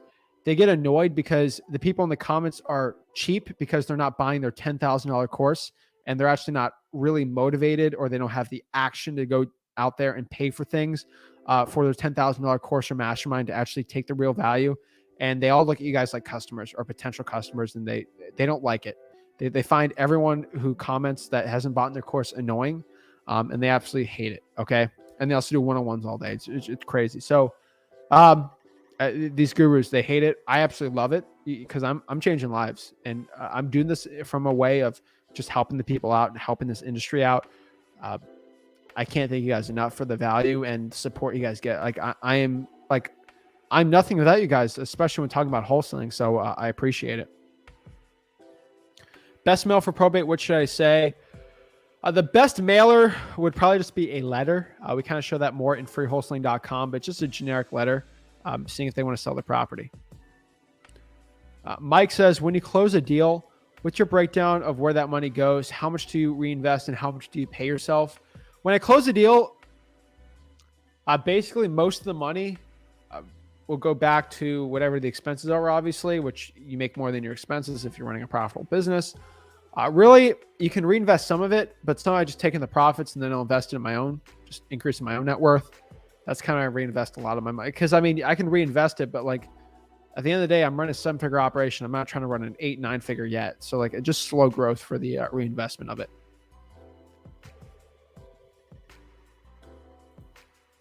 Jacob says, is there a minimum amount required for EMD in Florida? No, there's not. Good stuff. Thank you, of course. No such thing as a minimum for EMD. It can be $1, can be 10 grand. I did a deal recently with the EMD. It was 250K. That makes me sweat. That makes me very stressed. It's a lot of money. Whoa. Stony, what is up, Justin? Thanks for the info, bro. Of course, of course. John says, I can provide... No, John, get out of here, John.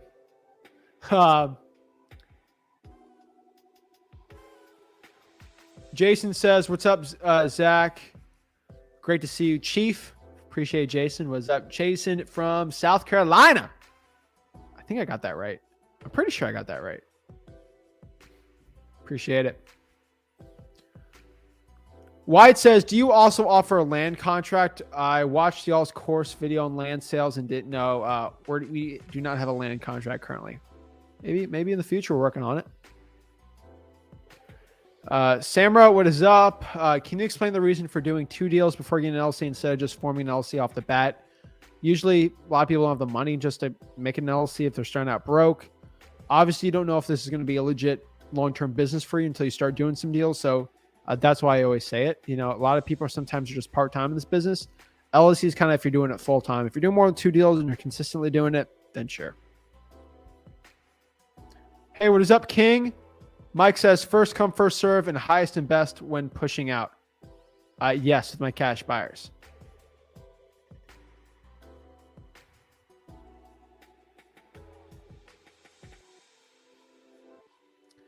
Roberto says, do letters work better or can I just do skip tracing for commercial multifamily 5 units? Wait, what? Wait, do letters work better? I'm not a multifamily guy. So do letters work better or can I use skip tracing for commercial multifamily 5 units up? I'm pretty good on the phone. So letters work better, but you could always try to cold call the manager or make maybe a manager for a unit. The multifamily, I'm not the biggest like expert on, so just letting you guys know.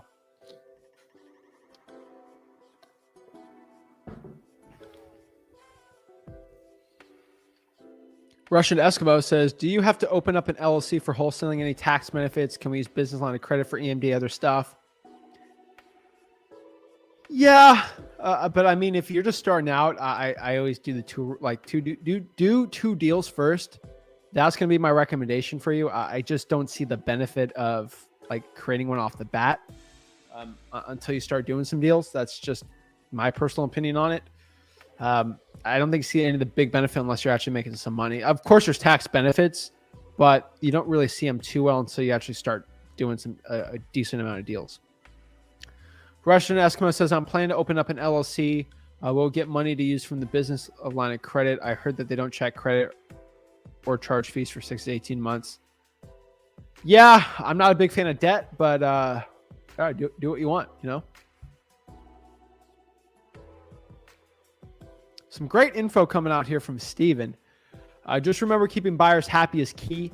Be transparent and give the buyers all a fair chance to keep them happy. I know a guy in Tampa doing 20 deals a month. He posts every deal on his site. Beautiful.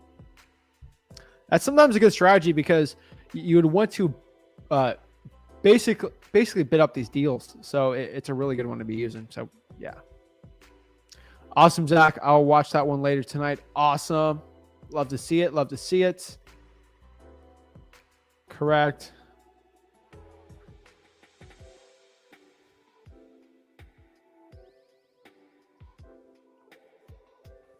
Wyatt says, yeah, like I see a bunch of distressed homes with boarded doors and windows. I skip trace using PropStream, True People Search, and then their numbers are no longer available. Do you just move on to find another place? Yeah, I'll try TruePeopleSearch.com, but if I can't, then sometimes I'll just try. I'll probably just do reverse trying for dollars on there. That's kind of like what I'd recommend.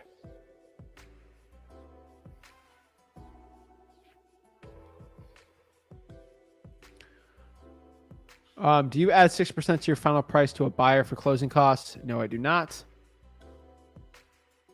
In reference to tax liens, is it late to wholesale a house that's already been sold at auction? I know in South Carolina there's a 12-month redemption. Yeah, that's kind of the thing that stinks. Tax liens, sure. If it's already been sold, I would not be trying to wholesale those houses. Thank you. Of course, thank you.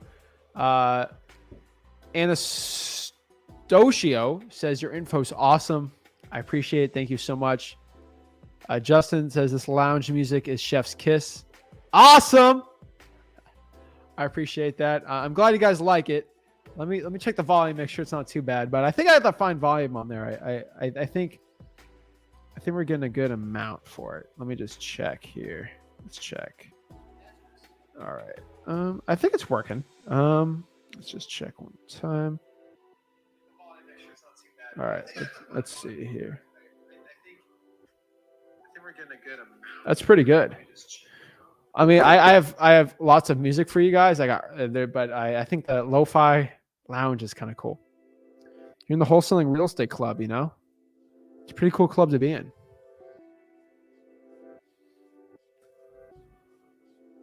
Get out of here, John. Oh my gosh. How do you scale your business whenever it's a fix and flip rental, commercial apartments, wholesaling? Whenever not, it is. Wait, how do you scale up your business whether or not it's fix and flip rentals, commercial apartments? Really, scaling is ultimately delegating. If you want to delegate your tasks, that's going to be the most important part for scaling.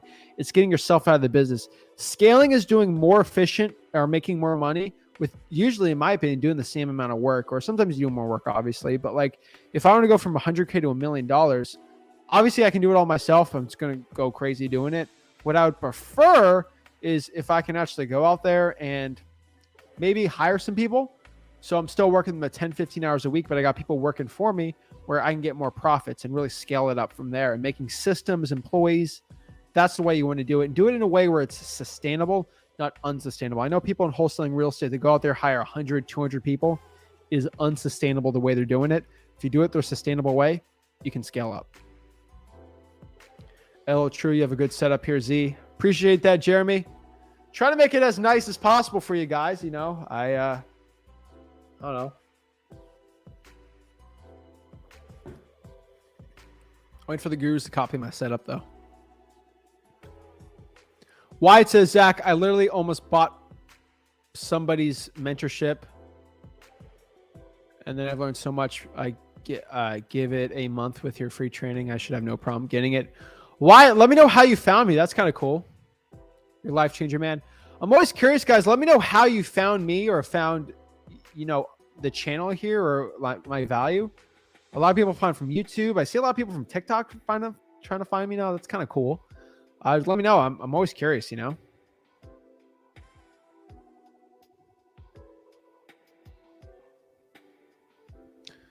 Russian Eskimo says, do you like new construction or fix and flips? I want to decide which one is better. Both are fun. Same.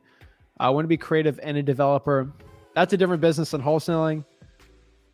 Fix and flips is going to be better than new construction. I would say new construction's a stressful game with permits, stuff like that. I'm not the biggest fan of that. I'll just tell you right off the bat.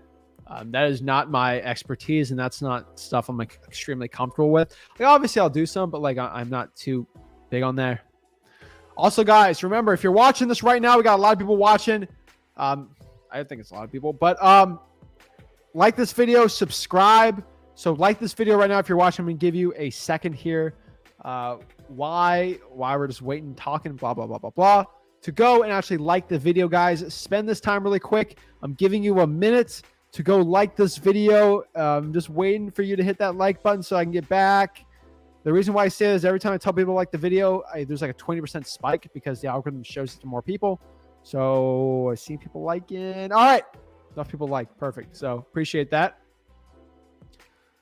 Italian Ranger says, when comping houses, there are newer built after 2000. How close in age do comps have to be? So in comping houses, how close? I would say within five years increments, 2005, 10, 15, 20, probably 5-year increments. But really for brand new construction, I think 2018 and newer is fine. 2017, where it's kind of like it's newer, but it's not like too new. I think 5 years kind of the limit there.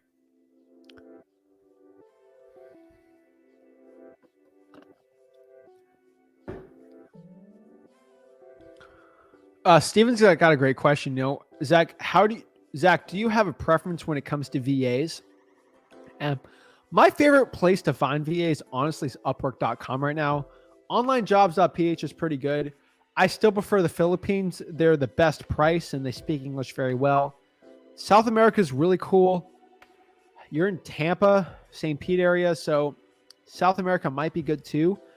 I'm not really I'm in Port St. Lucie, so it's not like a ton of Spanish speakers, so like I just don't think I need a South American VA. But the Philippines, a lot of people scale it up using there, so if it ain't broke, don't fix it. That's the way I look at it.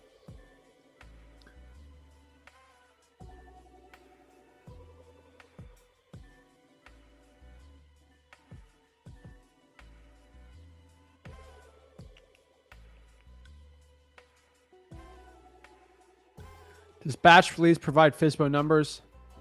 You have to go out there and get the FSBO yourself from Zillow.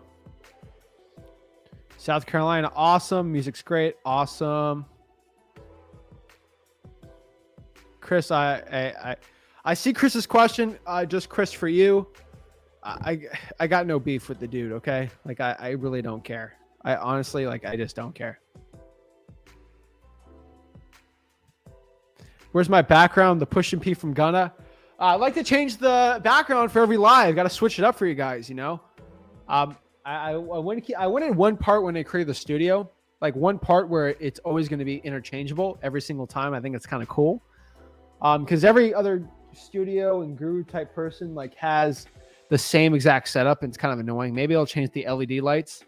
Like, oh wow, that's crazy. You know, he went from blue to red one day, right? Like, I think it's kind of cool. You can change this every single time, and gurus are boring enough where they don't know how to set this up the right way, and they're not like the tech wizards where they can actually do something like this. So I think it's kind of cool. I can do stuff that the gurus can't because I'm not technologically deficient. Do you answer DMs on Instagram? I try. It gets really overwhelming. I try my best. I don't have 3 hours a day to go through them. But I try going through as many as I can.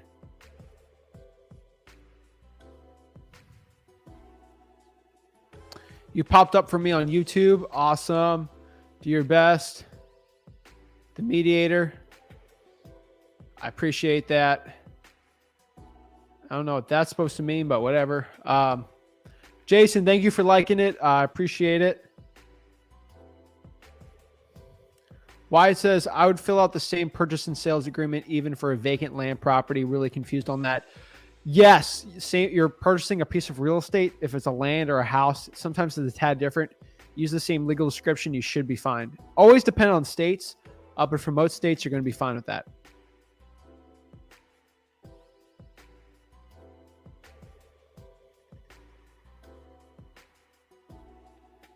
I found you after I saw the marketing guy on TikTok, but something didn't seem right about how he explained it. I found you, feel comfortable with your new venture after watching this. Awesome. I just like knowing how people saw it. Like, it's always kind of I think it's kind of curious. So that's cool. What do you use VAs for? Really, I use VAs for my cold calling. They do my SMS for me. Some of them are actually will do my inbound, like answer calls, but really we're having the acquisitions people do it more or less. They also pull lists for me. That's what my VAs do for my wholesaling operation.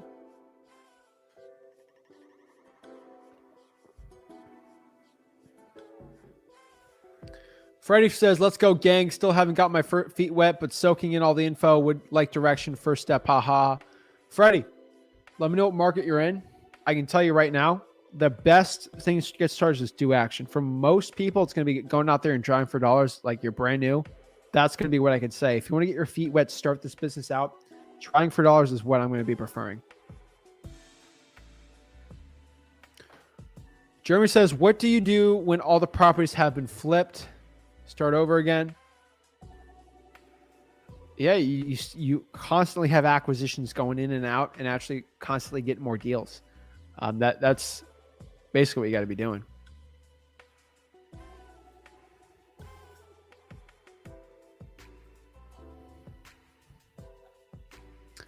You and your dad are awesome. Is your mom also in the real estate industry? Yes, she is. She kind of works with the brokerage side. Is it a red flag when someone is super eager to sell? Unfortunately, the truth is, if it seems too good to be true, a lot of the time it is. Unfortunately, that's what I've seen. You just got to be careful with that. Like I've had where it seems too good to be true and there's another wholesaler just trying to like mess with me. I've seen that. It's crazy, but it does happen. I've caught people in lies like that before, but honestly, if they're super eager to sell, maybe they're just really motivated. So I would take it with I would trust. I'm on the side of I'm a glass half full type of person. So I would say trust them and go with your gut though. I think your gut's really important when we're talking to these people, but if they want to sell and they are the owner, go ahead, talk to them. You know, that's what I'd prefer.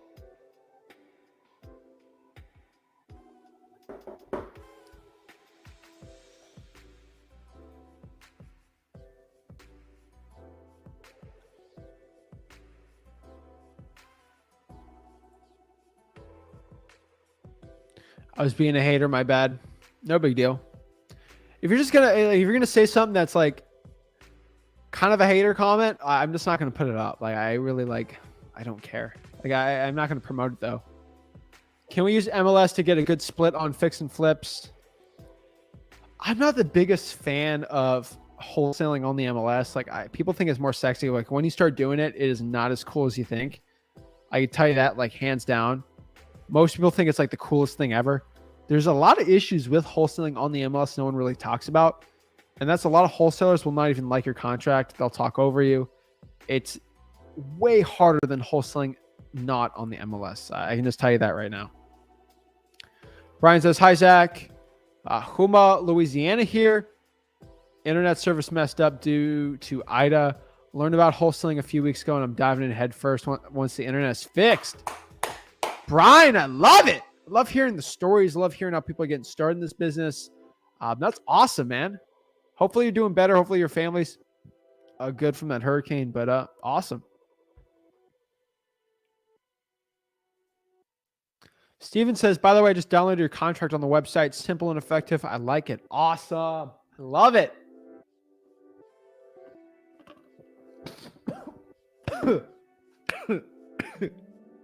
Wrong pipe.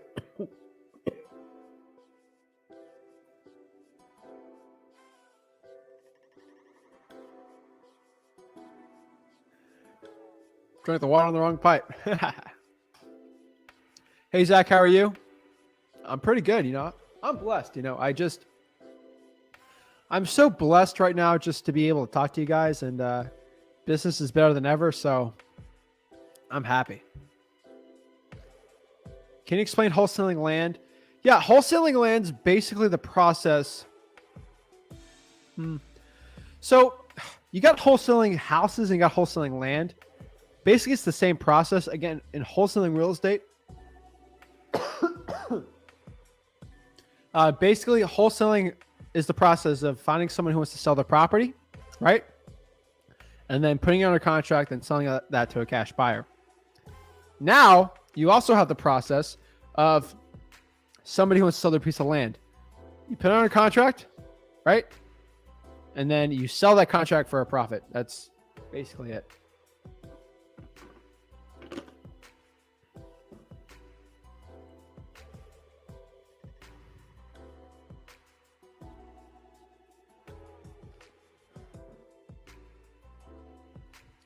How to make sure you don't lose money on a flip? How do you protect our downside? Fix and flips are risky. That's why I like wholesaling. There's basically no risk on that one.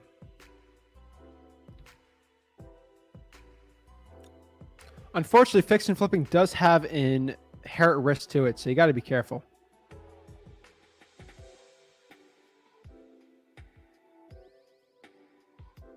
How would you comp an empty lot zone residential single family that the house has been demolished or needs to be? So there's similar vacant land to use as comps.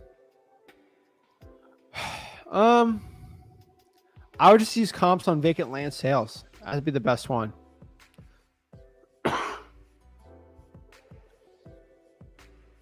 I made 2 calls to the same lawyer title company to go over the contracts and make sure they handle wholesaling. Over the past week, left message, no call, move on.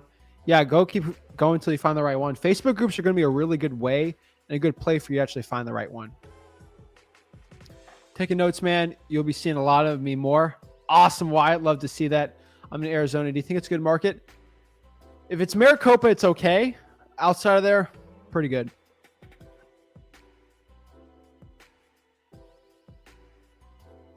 Ryan says, if anyone's in Michigan and wants to network, get at me. Awesome. Got to provide your contact info, though, Ryan.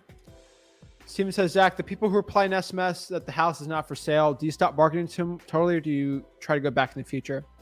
If they say stop, then sure. If they don't, then no. I'll keep marketing to them. Striving Rest says, if you had $3,000 to invest in wholesaling,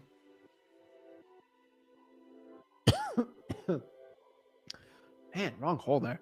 Wrong pipe. But if you had $3,000 to invest in wholesaling for an eager beginner, what would you all invest in? I would invest in drawing for dollars and systems. I think $3,000, you can spend it. You waste your money for not doing the right way. So my biggest recommendation when you're starting out, if you have $3,000, use that for systems, drawing for dollars, maybe skip tracing, pulling lists, and just getting cold calling, maybe using like a dialer. That's really where you should be using that money.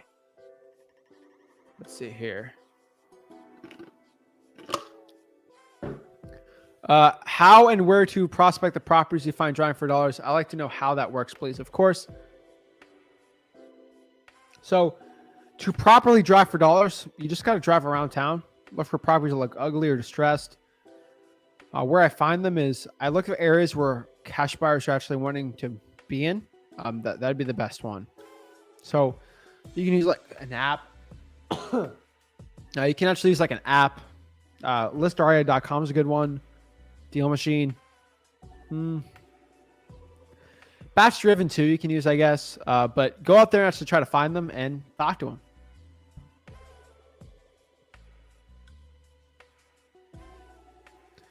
Can you do more in-depth videos regarding how to compare other properties and calculate value? Of course. Again, it is all in free wholesaling.com too.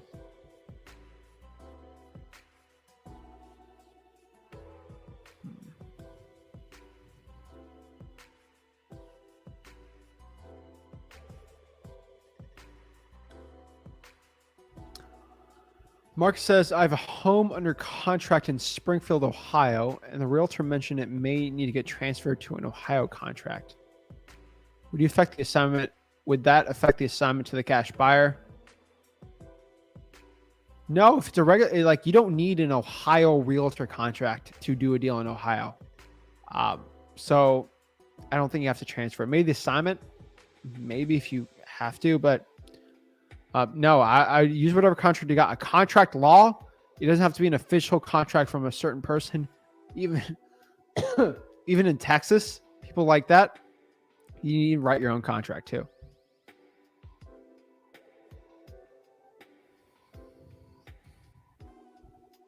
Narissa asks, I have my Podio and PropStream set up.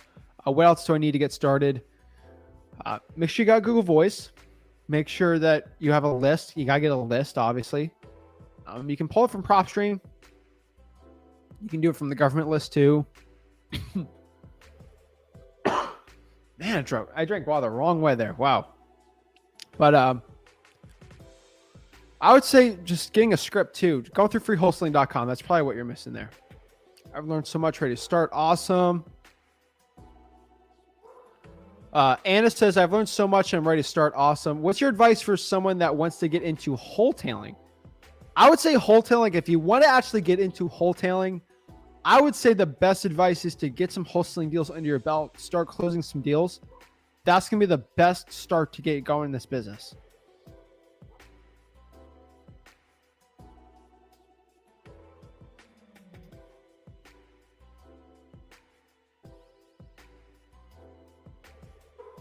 I gotta go check there. I think some of the light was flickering, so just making sure.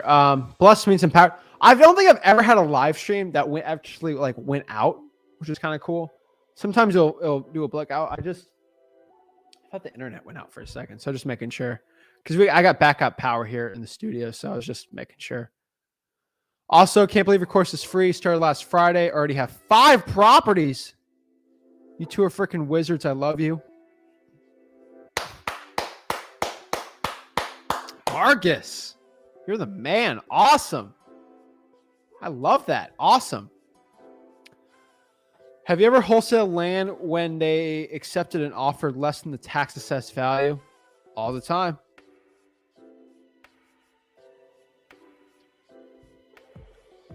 Annis asks, which method is easier, the assignment or double closing? Assignment's way easier. What's more beneficial? I would say assignment. Now, double closings when you're making over 50, probably over 40K, I would say.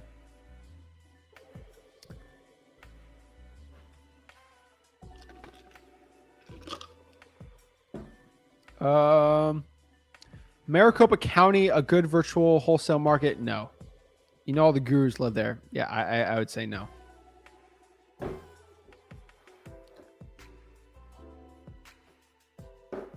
Right in California, which systems? Let's look it up.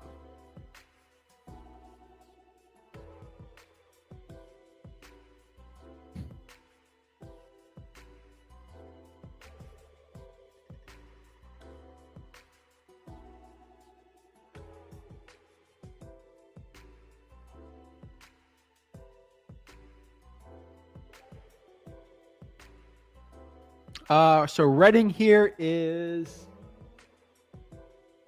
let's go check it out. It's in NorCal. Okay. Let's kind of see where it's at. NorCal. Okay. So it's kind of north. I know some people that do okay there.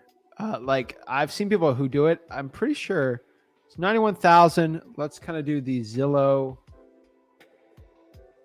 median price.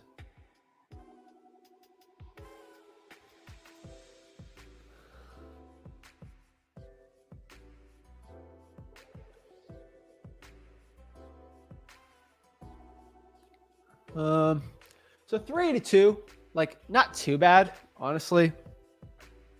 I mean, it's okay. Like honestly, I'd rather the ARV be lower, but honestly, I don't think it'd be too bad. So yeah, you can definitely make money. I would probably see like Red Bluff stuff like outside there. I'd probably be doing that. Let's kind of see counting. Let's see the county.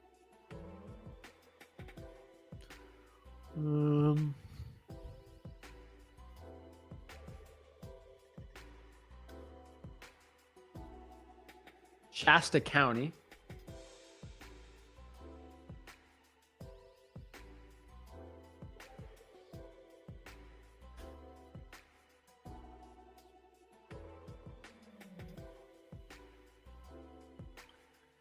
Okay.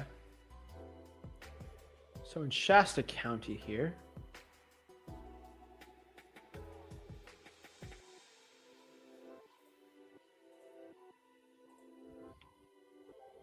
Not too bad.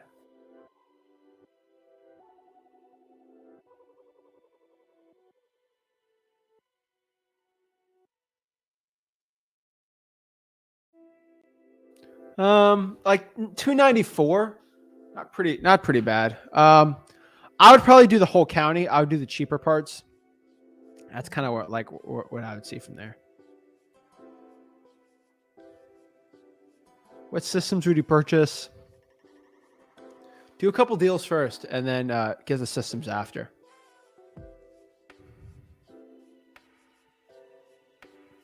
Wyatt, what's up, Wyatt? Wyatt asks here. I've met some cash buyers virtually. They told me they would purchase properties in a certain area if the numbers are right, so I could possibly do some deals soon. Cross my fingers. Awesome, man. Zach, when I'm using a multiple line dialer and I get two answers at the same time, what do I do? The dialer will actually answer it for you, like the one, like for you to call, and then the other one, you're just gonna have to see. Like usually, it goes to a voicemail and then it'll be back on the rotation.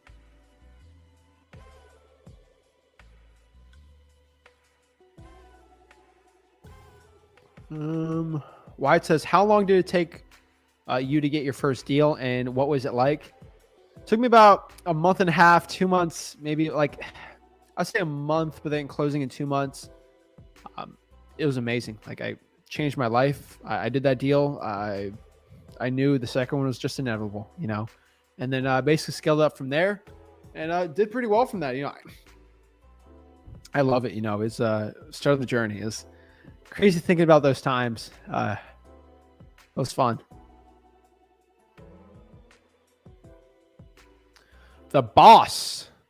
I'm a new wholesaler, which is better for beginners, on or off market deals.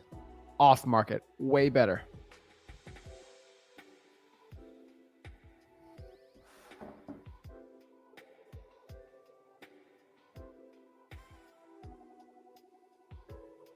So Oscar wants me to explain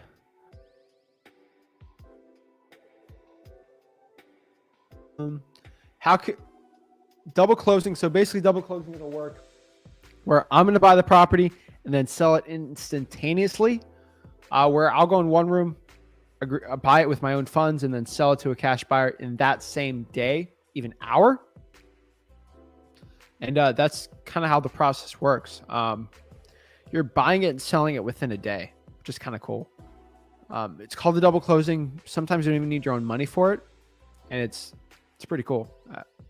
That's all I can say there.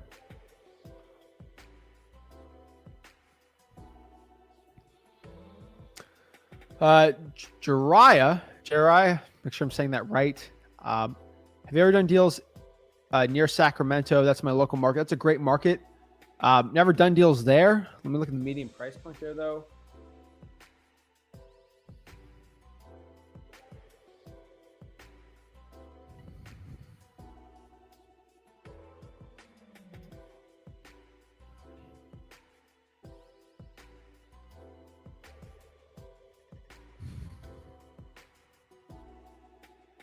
So median price point here.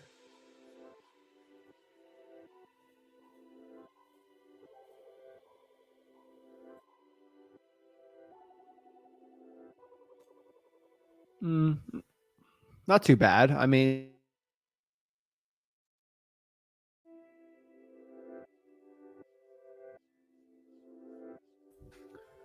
hmm.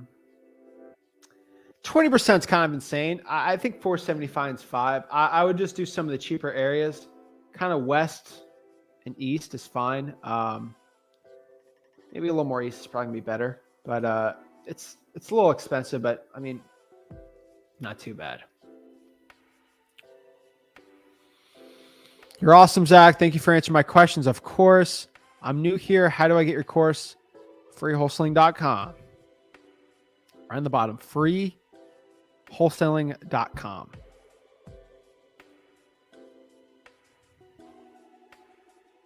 I'm in Sacramento, 3 hours south. Awesome. What do you think about Riverside? Inland Empire is great. It's tad expensive, but it's in that SoCal area. That's going to be your best bet for getting deals. Hello, Zach. What software app can be used to record both-way conversations? Google Voice or like a call rail? Have you used double escrow? When do you need to use it? Like, for example, no assignment clause or hiding the assignment fee. Yeah, I've done double escrow or like a double close type thing. It'll basically hide my assignment fee. If I'm making more than 35, 40K on a deal, then yes, I'd be using it.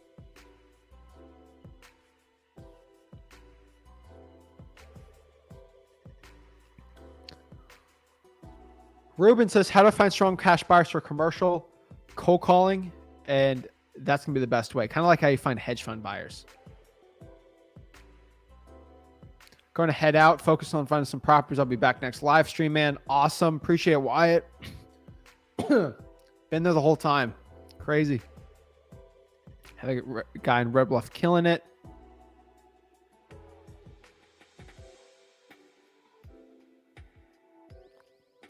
Hey, Zach, do you do Airbnb? I have a couple. I like the rentals better, though.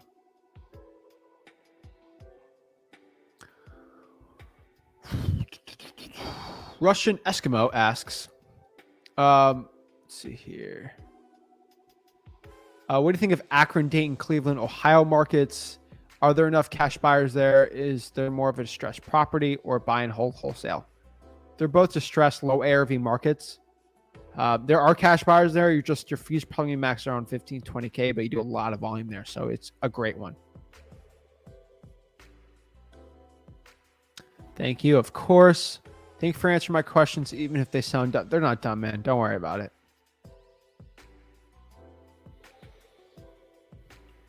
How do you determine what your wholesale fee should be?